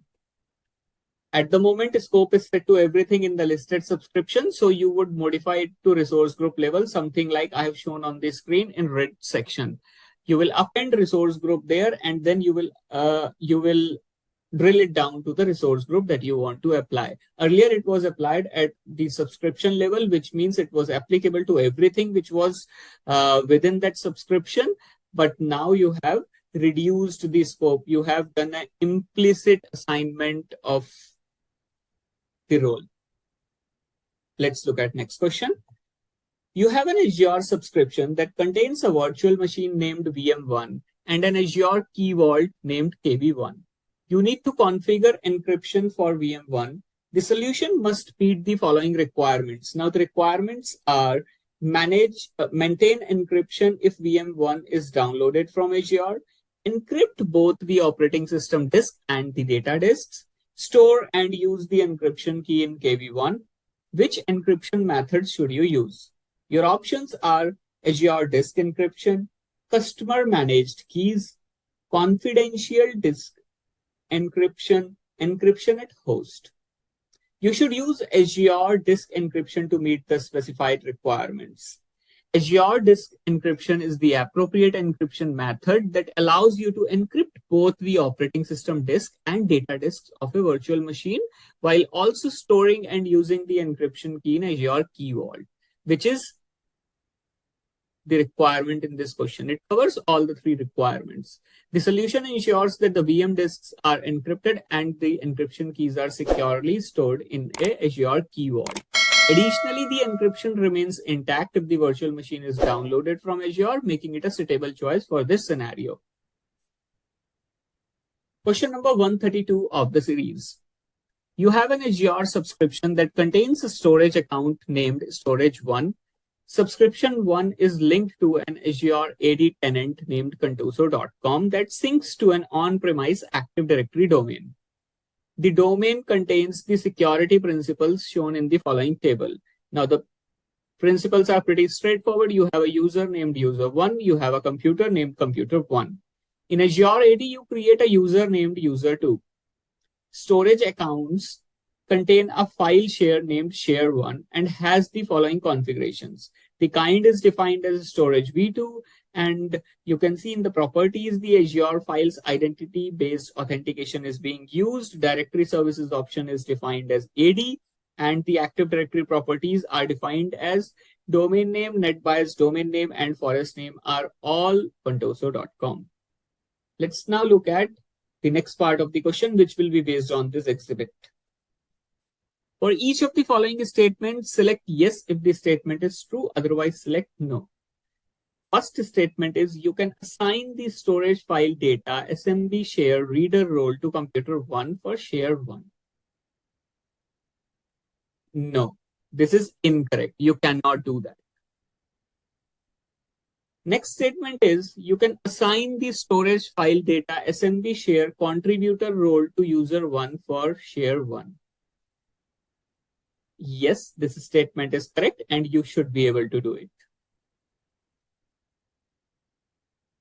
You have 10 Azure subscriptions. You have an Azure Active Directory tenant that contains a security group named Group 1. And you plan to purchase additional Azure subscriptions. You need to ensure that Group 1 can manage role assignments for the existing subscriptions and the planned subscriptions. The solution must meet the following requirements. You need to use the principle of least privilege and you need to minimize administrative effort. What should you do? Your options are create a new management group and assign Group 1 the user access administrator role for the group. Create a new management group and assign Group 1 the owner role for the group. Assign Group 1 the owner role for the root management group. Assign Group 1 the user access administrator role for the root management group. And the correct answer here would be option D. Assign Group 1 the user access administrator role for the root management group. Assigning the user access administrator role to the root management group for Group 1 will provide the necessary permissions for Group 1 to manage role assignments for all existing and planned subscriptions, while also adhering to the principle of least privilege. This option also minimizes administrative effort as it only requires a single assignment. So the key thing here is you need to keep in mind the requirements that are mentioned in the question while choosing the appropriate options. Now, you might be tempted to choose option A here, but it increases the administrative effort as you first need to create a management group. And then next is you can't be sure that new subscriptions will be added to the same management group. So this approach might allow you to manage existing subscriptions, but not necessarily work for future or planned subscriptions. Question number 134 of the series. You have an Azure subscription that contains 2 virtual machines as shown in the following table. Now, the virtual machines are named as VM1 and VM2. VM1 is Windows Server 2022 operating system based, and VM2 is Windows Server 2019 operating system based. Both of the VMs are hosted in East US zone, and their DNS server is default, which is provided by Azure. The IP address of VM1 is 10.0.0.4 and the IP address of VM2 is 10.0.0.5. You perform a reverse DNS lookup for 10.0.0.4 from VM2. Basically, you are performing a reverse lookup for VM1 from VM2. Which FQDN will be returned? Your options are vm1.eastus.cloudapp.azure.com, vm1.core.windows.net, vm1.internal.cloudapp.net, vm1.azure.com. Now, Azure managed reverse DNS records of firm vmname.internal.cloudapp.net are automatically added to when you start a VM and removed when the VM is stopped or deallocated. So the correct answer here is option C, vm1.internal.cloudapp.net. Next question. You plan to deploy route-based site-to-site VPN connections between several on-premise locations and an Azure virtual network. Which tunneling protocol should you use? Your options are PPTP, IKEV1, IKEV2, L2TP. When deploying route-based site-to-site VPN connections between on-premise locations and an Azure virtual network, it is recommended to use IKEV2, which is Internet Key Exchange version 2 as the tunneling protocol. IKEV2 is a more secure and modern protocol compared to IKEV1, and it offers better performance, improved security features, and better handling of network changes, making it a preferred choice for many VPN deployments. You have an Azure subscription that contains the hierarchy shown in the following exhibit. You create an Azure policy definition named Policy 1. To which Azure resources can you assign Policy 1 and which Azure resources can you specify as exclusions from Policy 1? Now, on the right-hand side of the screen, you have an exhibit where you can see at the top, you have a tenant root group, then followed by a management group 1. Under it, you have a subscription 1, and then it is having RG1. At the bottom, the resources virtual machine 1. Now, the first statement is you can apply policy to either subscription 1 and RG1 only, management group 1 and subscription 1 only, tenant root group, management group and subscription 1 only, tenant root group, management group 1, subscription 1 and RG1 only, either all of them, which is tenant root group, management group 1, subscription 1, RG1 and VM1. Policy definition or initiative can be assigned to any scope of resources that Azure supports, such as management groups, subscriptions, resource groups, or individual resources. So the correct answer is last option here. You should be able to apply it to tenant root group, management group 1, subscription 1, RG1, and VM1. Now the next statement was, which ones can be excluded from policy 1? The options are same. You can't exclude the highest scope during assignment as it will exclude everything. So the correct answer here is option 4. You can assign it to, you can exclude the policy 1 from management group 1, subscription 1, RG1, and VM1 only. So folks, if you are unaware about hierarchy in Azure, then I already have a detailed video around it on the channel. Check out that to understand this in more detail. Question number 137 of the series. You have an Azure App Service web app named App1. You plan to deploy App1 by using web deploy. You need to ensure that the developers of App1 can use their Azure AD credentials to deploy content to App1. The solution must use the principle of least privilege. What should you do? Your options are configure user level credentials for FTPS, configure app level credentials for FTPS, assign the owner role to the developers, assign the website contributor role to the developers. You should assign the website contributor role to the developers in this case. This role allows user to manage the app service, which includes deploying content without granting unnecessary permissions. Assigning the owner role, which is option C, would give the developers full access to the entire Azure subscription and is not aligned with the principle of least privilege. Before I continue, I would like to remind you that we now have channel memberships available. By becoming a member, you will gain access to exclusive videos, PDFs, private chat rooms, and career consultations. If you are seeking guidance or want more insights into the study material, consider joining the membership that suits your needs. Question number 138 of the series. You have an Azure virtual machine named VM1 that runs Windows Server 2016. You need to create an alert in Azure when more than 2 errors events are logged to the system event log on VM1 within an hour. The solution you provide is you create an Azure Log Analytics workspace and configure the data settings. You then install the Microsoft Monitoring Agent on VM1. You create an alert in Azure Monitor and specify the Log Analytics workspace as the source. You need to tell whether this solution meets the goal. Yes, the solution definitely meets the goal.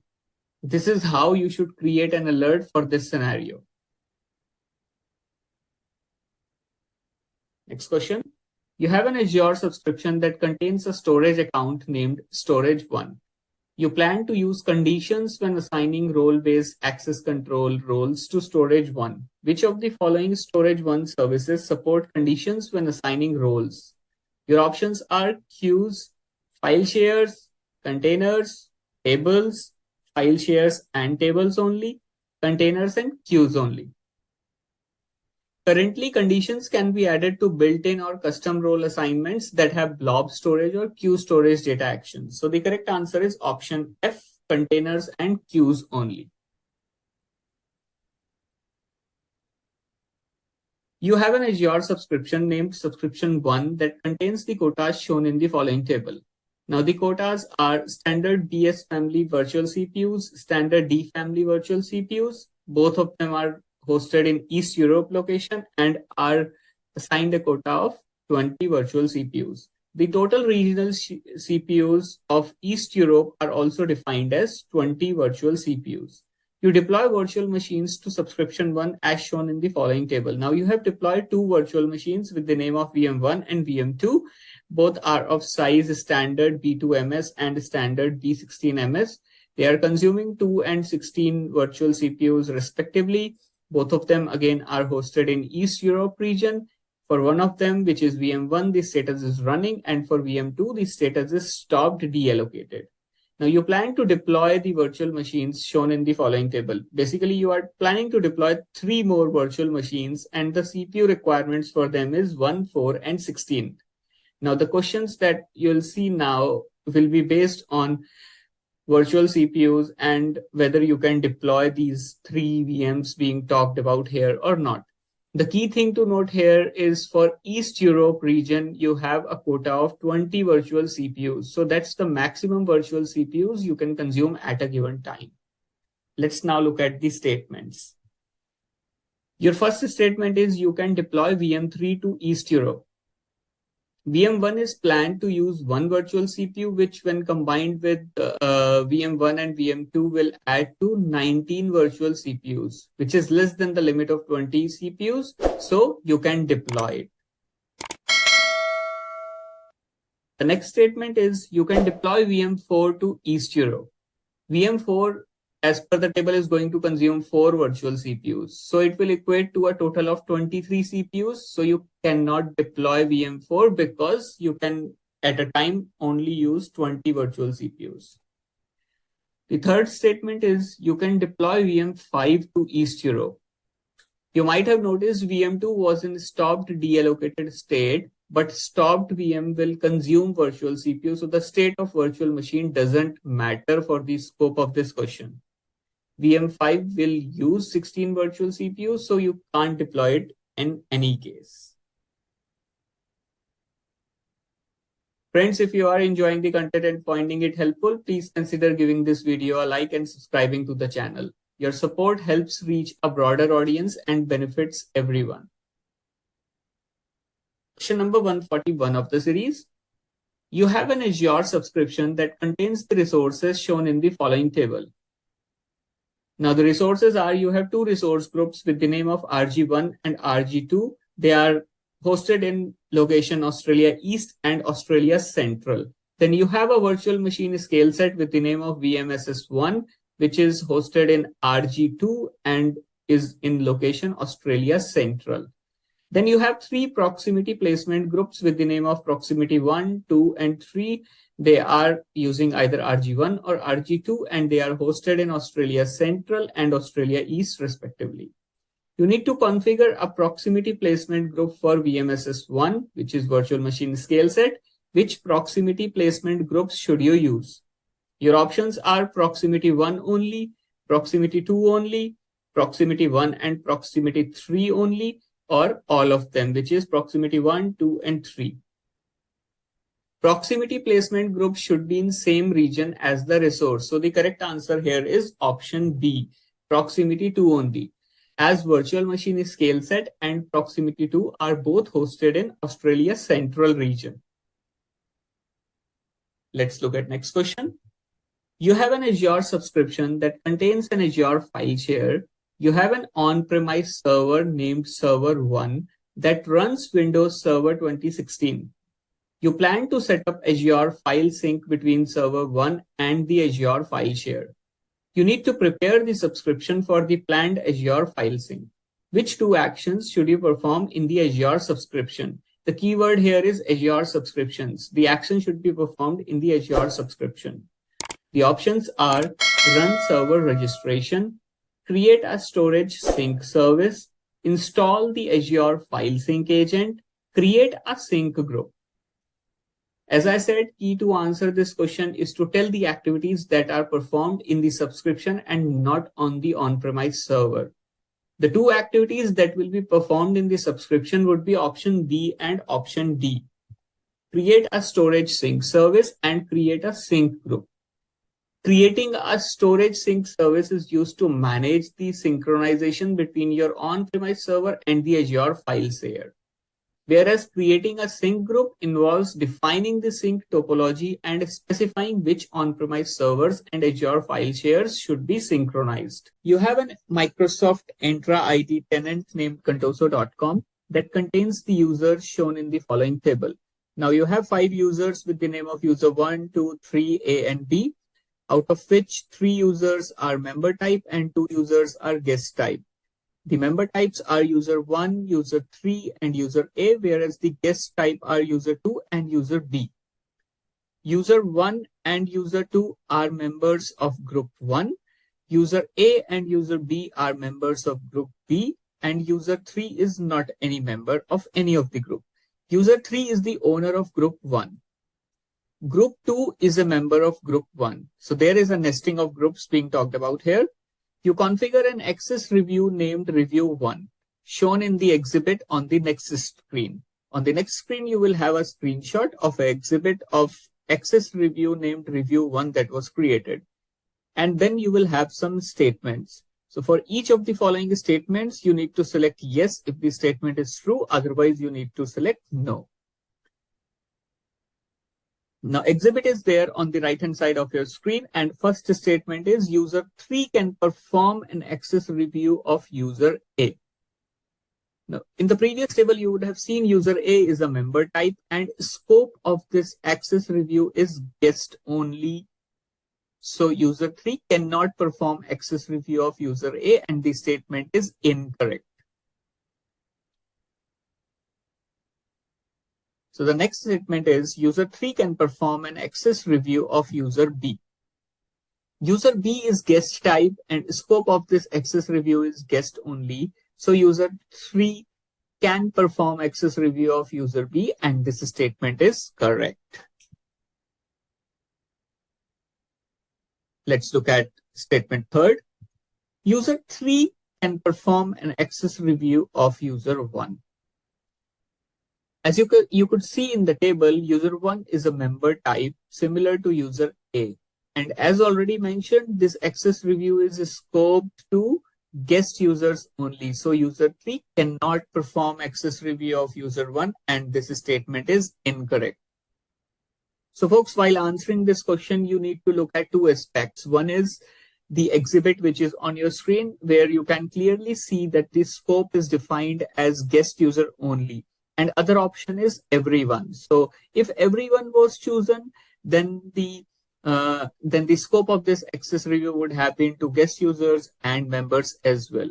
But here, the scope that has been chosen is guest users only. So that's the reason why any user which you could see in the table on the first screen was a guest user, its review could be performed, whereas if the user was a member type, its review couldn't be performed. So you need to keep in mind the access review exhibit that is on your screen and the table of the user type given while answering this question. Let's look at question number 144. You have an Azure subscription named subscription 1 that contains an Azure virtual machine named VM1. VM1 is in a resource group named RG1.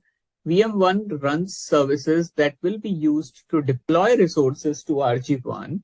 You need to ensure that a service running on VM1 can manage the resources in RG1 by using the identity of VM1.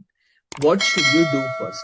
Here we are talking about managing the resources using the identity of a virtual machine. So that should pretty much tell you what we are talking about, but let's look at the options which are given here. So the options are from the Azure portal, modify the access control IAM settings of RG1. From the Azure portal, modify the policy settings of RG1.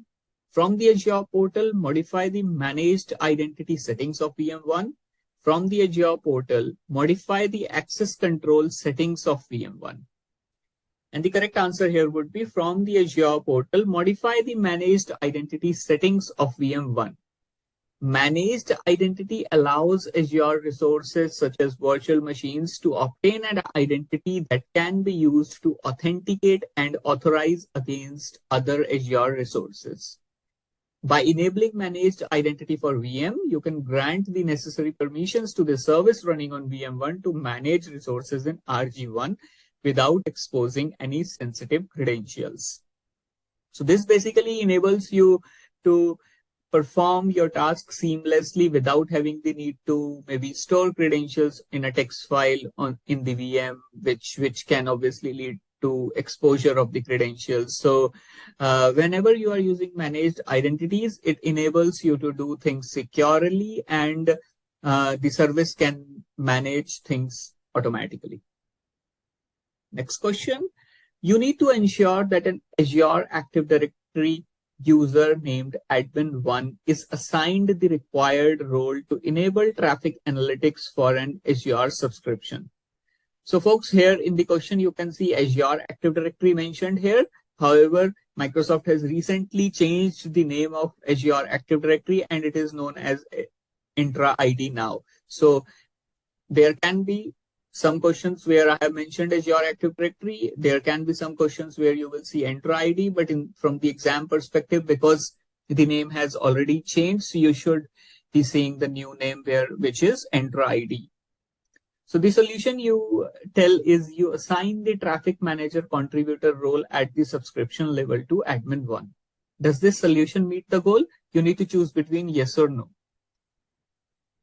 The traffic manager contributor role is related to Azure Traffic Manager, which is a DNS-based traffic load balancer service, and it is used for managing and controlling Azure Traffic Manager resources.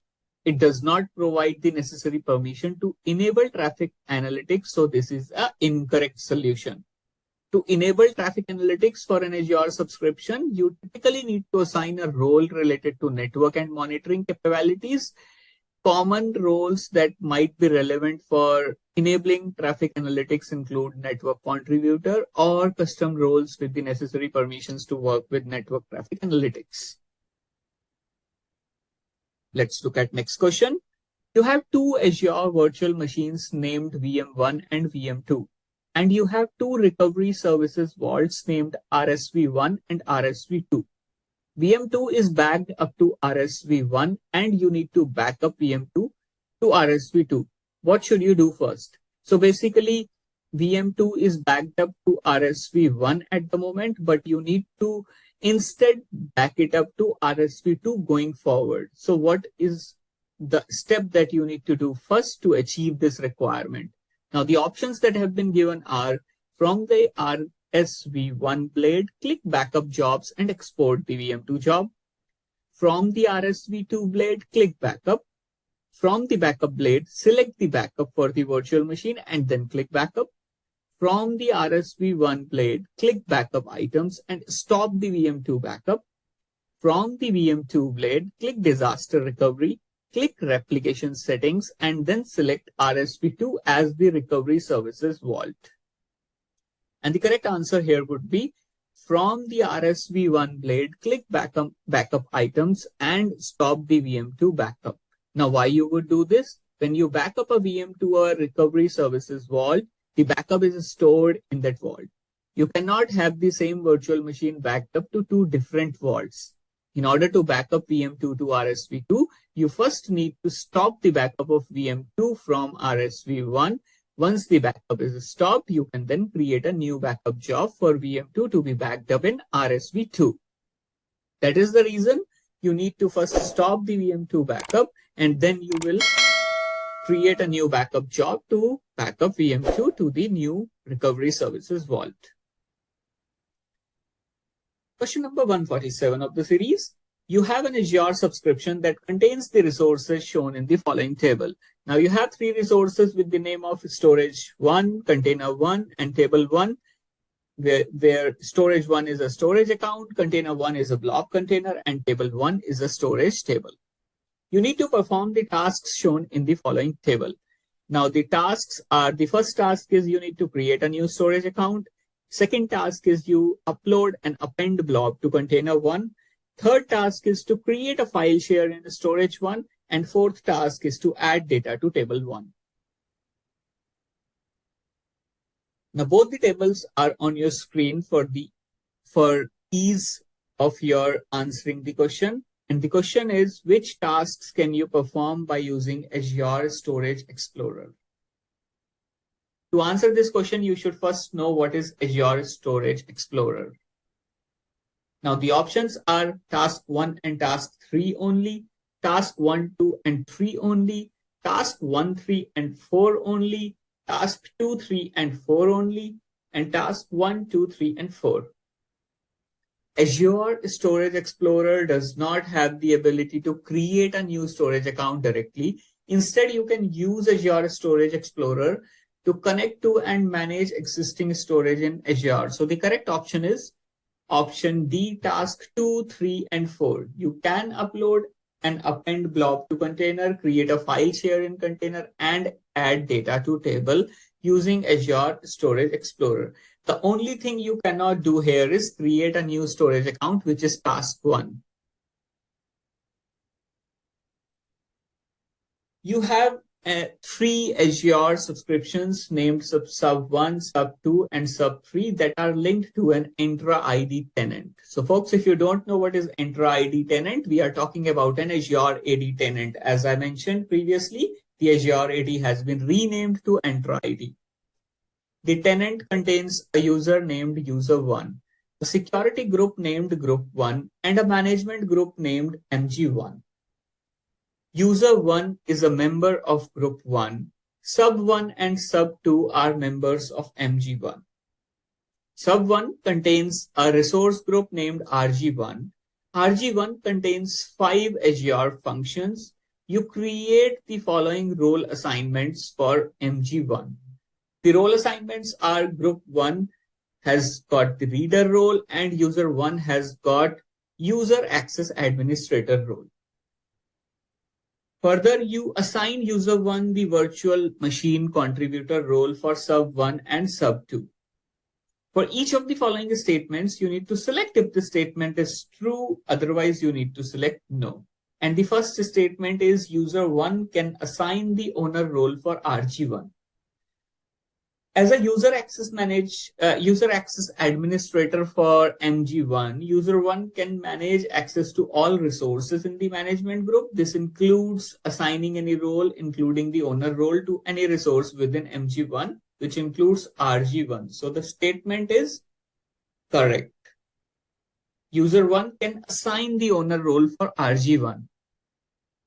So folks, this question is very confusing because it is telling you a lot of hierarchy that there are 3 subscriptions which are linked to a management group, and then there are reader role being talked about, then user access administrator role, and then finally user 1 gets virtual machine contributor role as well. So while answering such type of questions, create a mapping, create a flow chart in your mind that this is the flow of the roles that is being talked about here. It will make it very easy for you to answer such questions. Let's look at next statement here. The group 1 members can review the configurations of the Azure functions. Now, group 1 members, you can see, have reader access at the management group level. So they can view all resources in the management group, including the Azure functions in RG1, making this statement correct as well. Again, you could see, if you have made that flow chart in your mind, it is very easy to answer this question. If you try to answer it without creating that flow chart, then it will be very hard for you to answer such questions because of the availability of so much data and hierarchy. Third statement is user 1 can create a new resource group and deploy a virtual machine to the new group. The virtual machine contributor role allows users to manage virtual machines, but it does not provide permissions to create new resource groups. So this statement is incorrect. User 1 cannot create a new resource group and deploy a virtual machine to that group. Again, you could see the second last line of the question says you assign user 1 the virtual machine contributor role. And that was the key to answer this third statement, whether it was right or wrong. Question number 149 of the series. You have an Azure subscription named subscription 1 that contains 2 Azure virtual networks named VNet1 and VNet2. VNet1 contains a VPN gateway named VPN GW1 that uses static routing. There is a site-to-site VPN connection between your on-premise network and VNet1. On a computer named Client1 that runs Windows 10, you configure a point-to-site VPN connection to VNet1. So you have a site-to-site VPN connection between your on-premise client and VNet1, and then on a computer named Computer Client1, that runs Windows 10, you configure a point to site VPN connection to VNet 1. You configure virtual network peering between VNet 1 and VNet 2. You verify that you can connect to VNet 2 from the on-premise network. Client 1 is unable to connect to VNet 2. You need to ensure that you can connect client 1 to VNet 2. Basically, client 1 is not able to connect to VNet 2 at this point, and you need to ensure that client 1 can connect to VNet 2. What should you do in this requirement? Your options are select allow gateway transit to VNet 2, download and reinstall the VPN client configuration package on client 1, enable BGP on VPN GW1, select allow gateway transit on VNet 1. The VPN client on the PC is not valid now because the network topology has changed in this case. And whenever such changes happen, then the VPN client package for Windows client must be downloaded and installed again. And you need to ensure you use the same certificate. So the correct answer here is option B. You need to download and reinstall the VPN client configuration package on client 1 again. Question number 150 of the series. You have 5 Azure virtual machines that run Windows Server 2019. The virtual machines are configured as web servers. You have an Azure load balancer named LB1 that provides load balancing services for the virtual machines.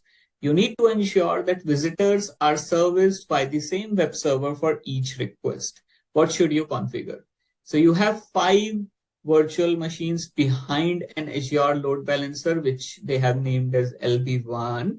You need to ensure whenever someone visits the site, their request is serviced by the same web server.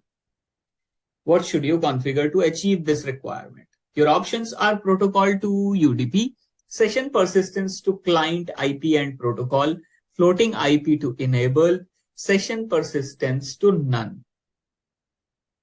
So basically here they're talking about the first option says you configure the protocol to be as UDP, and then the second option says you configure session persistence to client IP and protocol.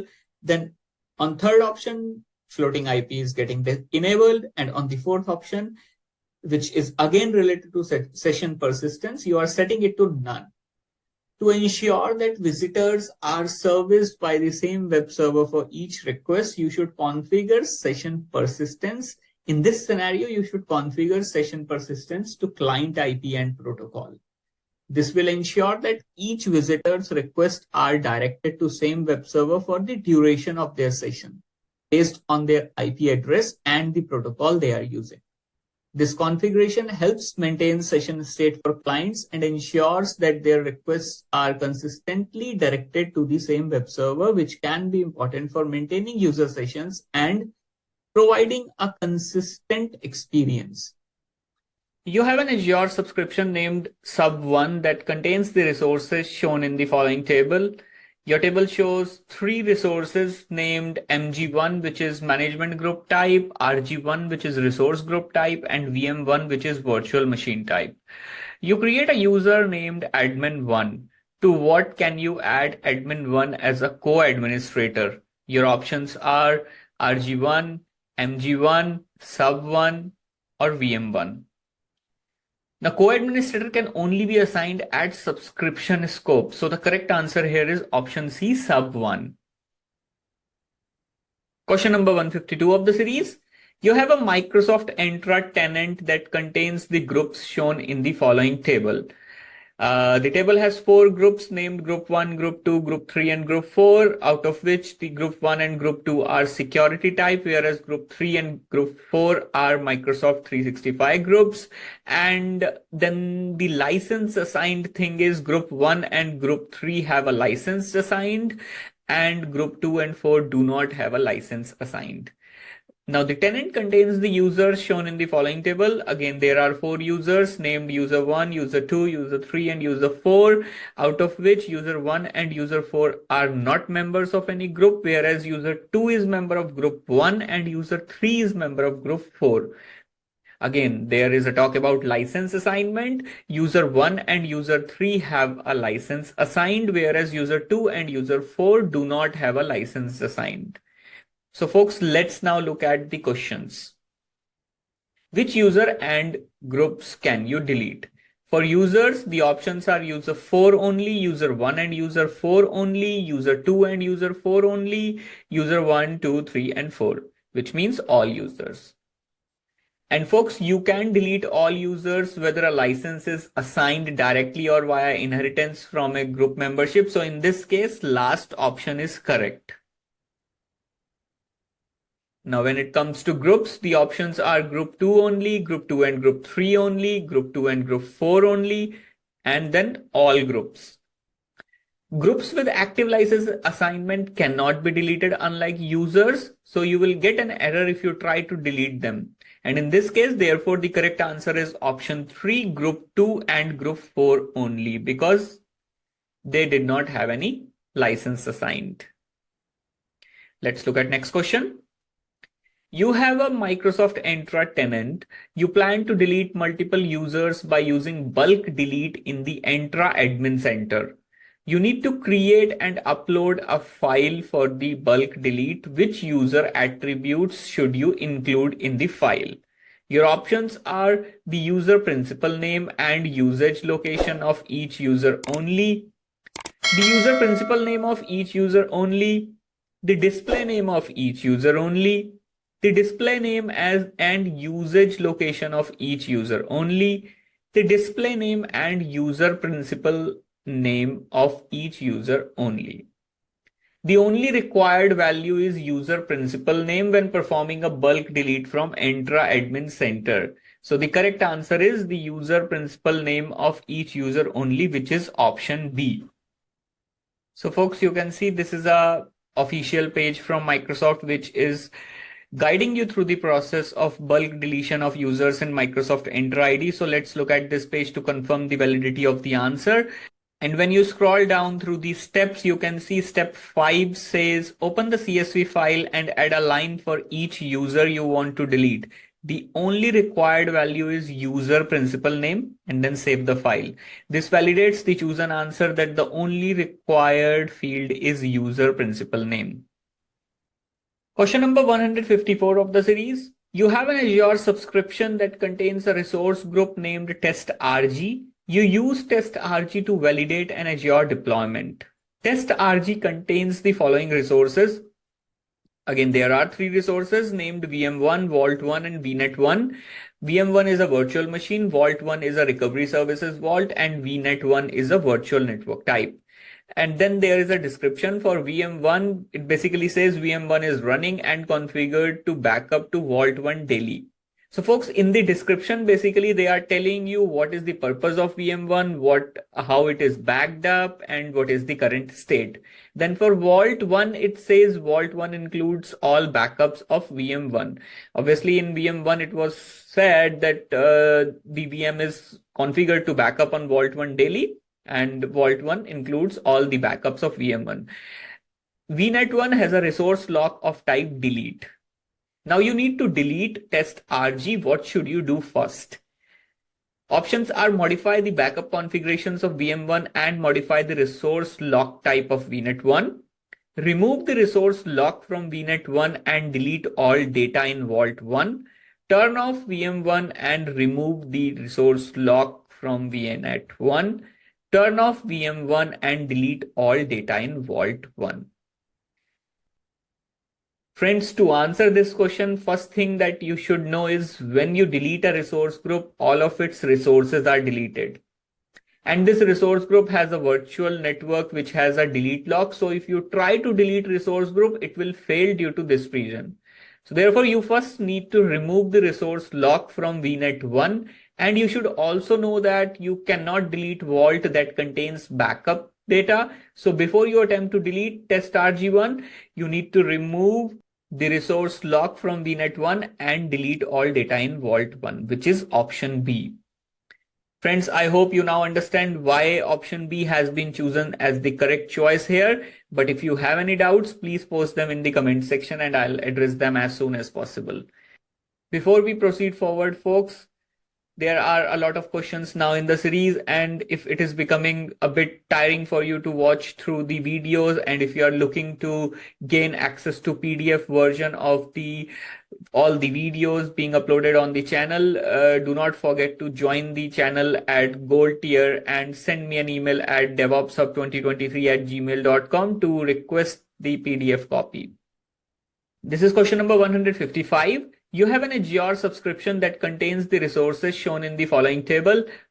Here you have two resources which are named as VM1 and Storage1 of virtual machine and storage account type.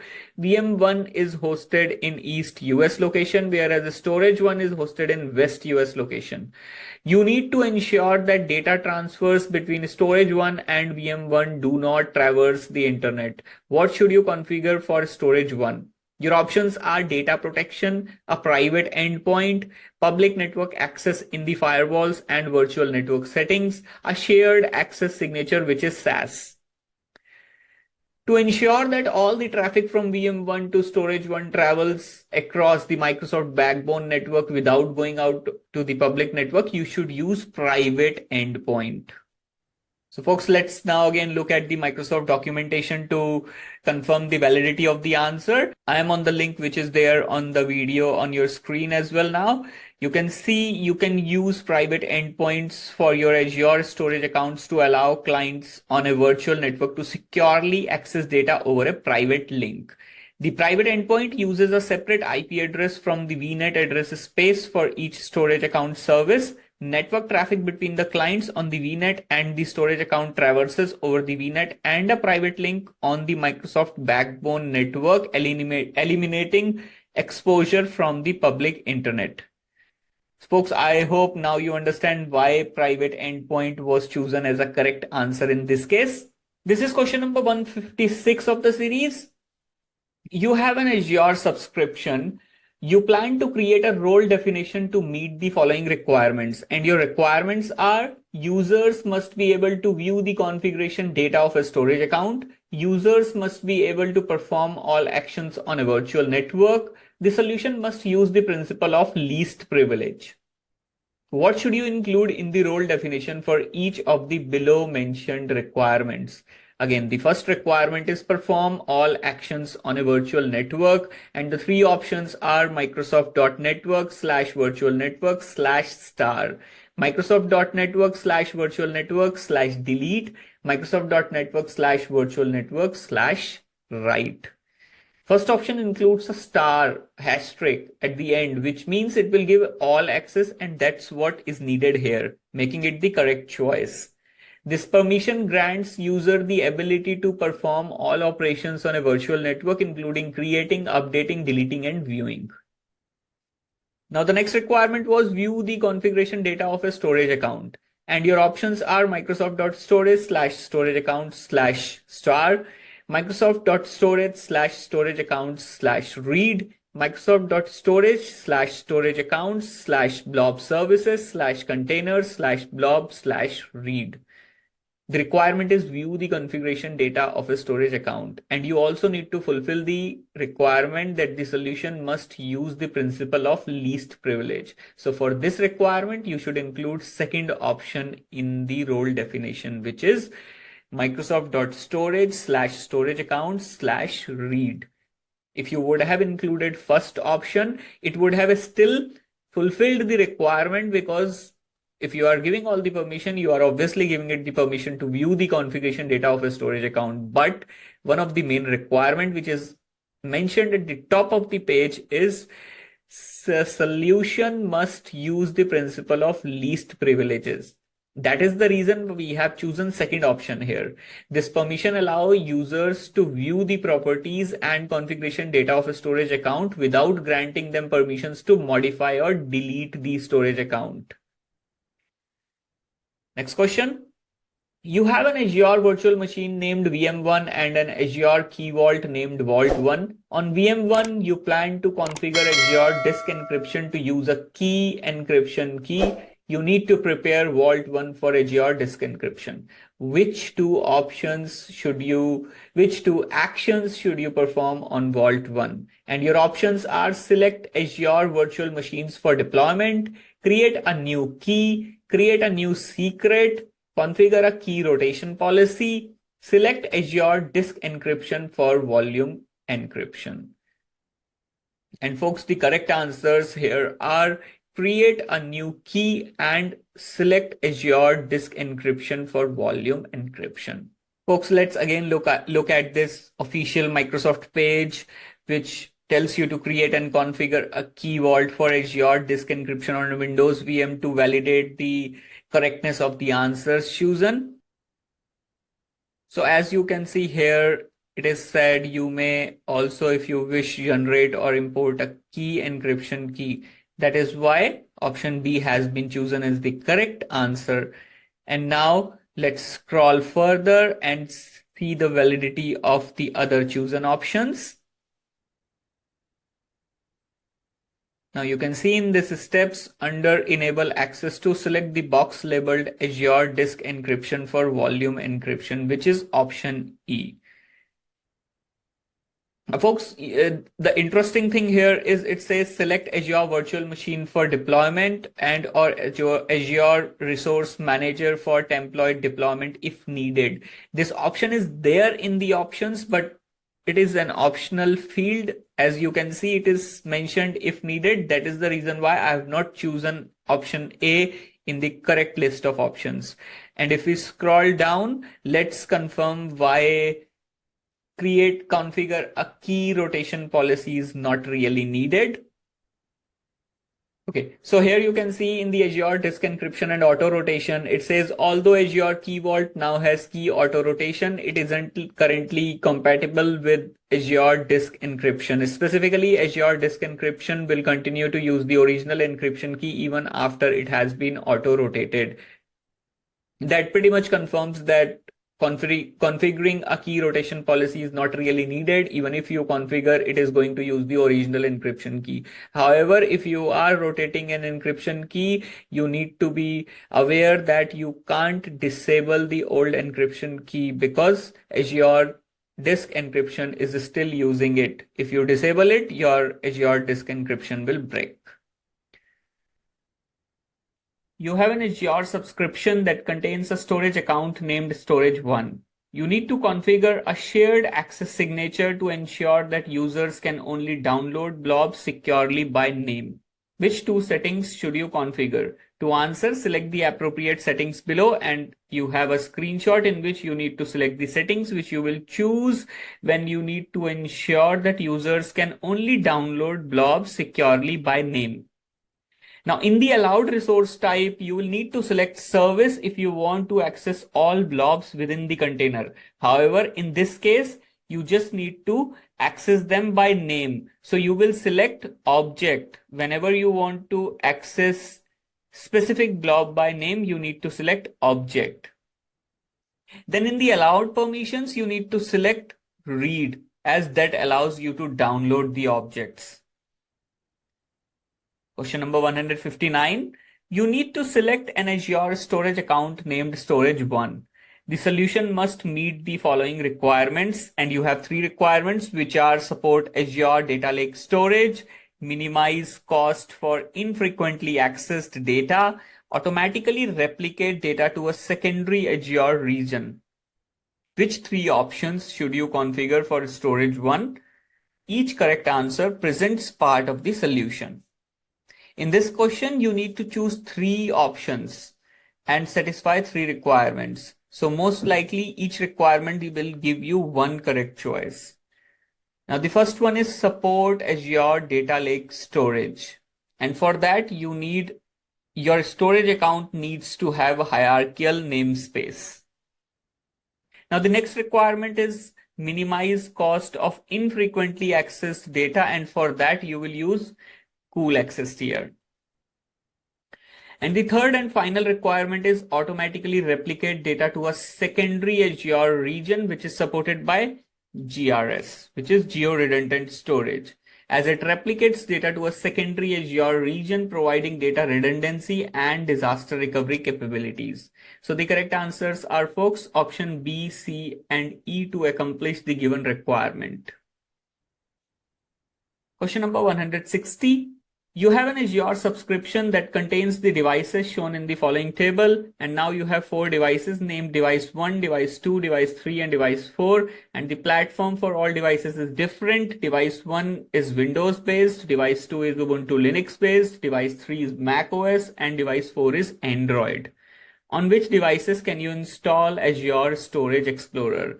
Your options are pretty much: first one is device 1 only, second one is device 1 and 2, then the third one is device 1 and 3, fourth one is device 1, 2, and 3, and the fifth one is device 1, 3, and 4.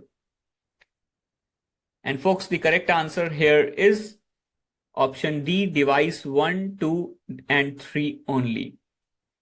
And to understand why we have chosen these options, let's head to the Microsoft official documentation.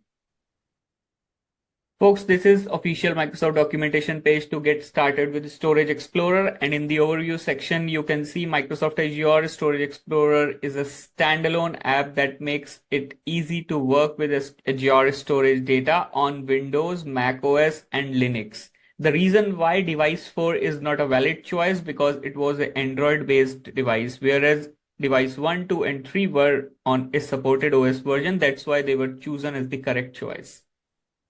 This is question number 161. You have an Azure storage account named Storage 1 that contains 2 containers named Container 1 and Container 2. Blob versioning is enabled for both containers, and you periodically take blob snapshots of critical blobs. You create the following lifecycle management policy, and now you have a ARM template screenshot in which basically it says the rule is enabled, its name is rule 1, and its type is lifecycle. Now there are some actions defined on version in which tier 2 tool says days after creation greater than 15. So basically the blob would be moved to versions would be moved to cool tier after 15 days from creation. Similarly, tier 2 archive says days after last year change greater than 7 and days after creation greater than 30. Filters have been mentioned as blob type is blob and prefix match is container 1. Let's now look at the questions. For each of the following statements, select yes if the statement is true, otherwise select no. And your first statement is a blob snapshot automatically moves to the cool access tier after 15 days. Focus on actions section and you will only see actions defined for version but nothing for snapshots. So the statement is incorrect as the statement is talking about snapshots, but you have nothing in actions for a snapshot. You just have things for version. Let's look at next statement. A blob version in container 2 automatically moves to the archive access tier after 30 days. For this case, focus on prefix match and this lifecycle management is applicable to container 1 only. So again, an incorrect statement. Let's look at third statement. A rehydrated version is in container 1 automatically moves to the archive access tier after 30 days. This one is a bit complicated as rehydrated versions keep their original creation date and rule of tier 2 archive still apply, and it will be moved instantly back to archive tier. So again, an incorrect choice. Folks, I am now on Microsoft official documentation page, which tells us about blob rehydration process from archive tier. It is very important that you should be across this process as this was the main thing to rule out statement 3 as an incorrect option. Let's read through it. Microsoft recommends performing a copy operation in most scenarios where you need to move a blob from archive tier to an online tier for the following reasons. A copy operation avoids the early deletion fee that is accessed if you change the tier of a blob from archive tier before the required 180-day period elapses. This was not critical in answering the question. What was critical is the next statement. If there's a lifecycle management policy in effect for the storage account, then rehydrating a blob with set blob tier can result in a scenario where the lifecycle policy moves the blob back to the archive tier after rehydration because the last modified time is beyond the threshold set for the policy, which is exactly what is being talked about in this question. That is why it is moved back to archive tier. Question number 162 of the series. You have an Azure subscription that contains the virtual network shown in the following table. You have two virtual networks with the name of VNet1 and VNet2. VNet1 is hosted in West US location and VNet2 is hosted in Central Europe. You need to ensure that all the traffic between VNet1 and VNet2 traverses the Microsoft backbone network. What should you configure? Your options are private endpoint, peering, express route, route table. And you should configure peering in this case. As you can see on this Microsoft documentation regarding virtual network peering enables you to seamlessly connect two or more virtual networks in Azure. The virtual networks appear as one for connectivity purposes. The traffic between virtual net machines is in peered virtual networks uses the Microsoft backbone infrastructure.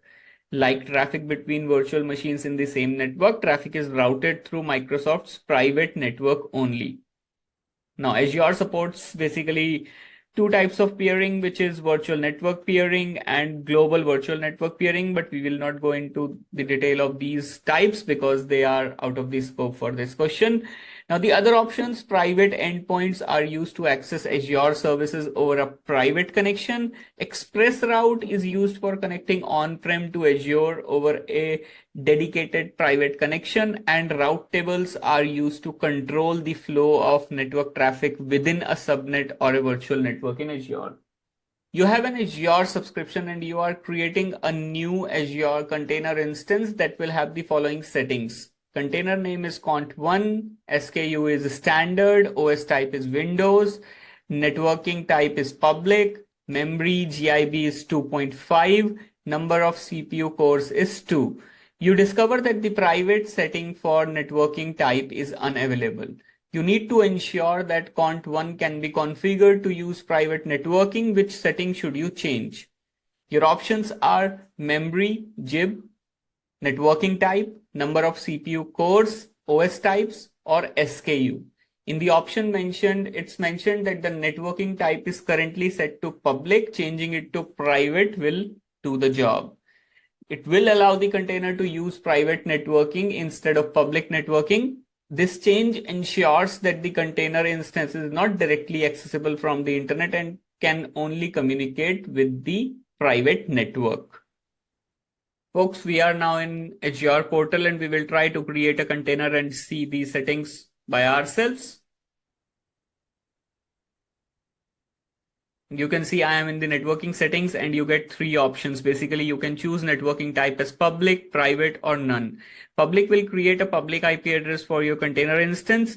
Private will allow you to choose a new or existing virtual network for your container instance. So basically, private will allow you to either you can choose your existing virtual network. Let's say you have a virtual network for your instances, you can use that as well, or you can even create a new virtual network to isolate things. None will not create either a public IP or virtual network. You will still be able to access your container logs using the command line. So folks, these are the three options that are available to you, and based on the requirement given in the question about private networking, you will choose networking type as private. Basically, it is not explicitly said in questions, in the options given which type of networking you will choose, but option B is just focusing on networking type.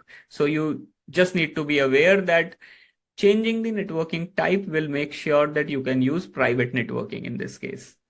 This is question number 164. You have an Azure subscription that contains multiple virtual machines in the West US Azure region. You need to use traffic analytics in Azure Network Watcher to monitor virtual network traffic. Which two resources should you create? Your options are Log Analytics Workspace, Azure Monitor Workbook, storage account, Microsoft Sentinel Workspace, data collection rule DCR in Azure Monitor. To use traffic analytics in Azure Network Watcher, you need to create a log analytics workspace and a storage account. A log analytics workspace is a cloud-based repository that collects and stores data from various sources such as NSG flow logs. A storage account is a container that provides a unique namespace to store and access your data objects in Azure storage.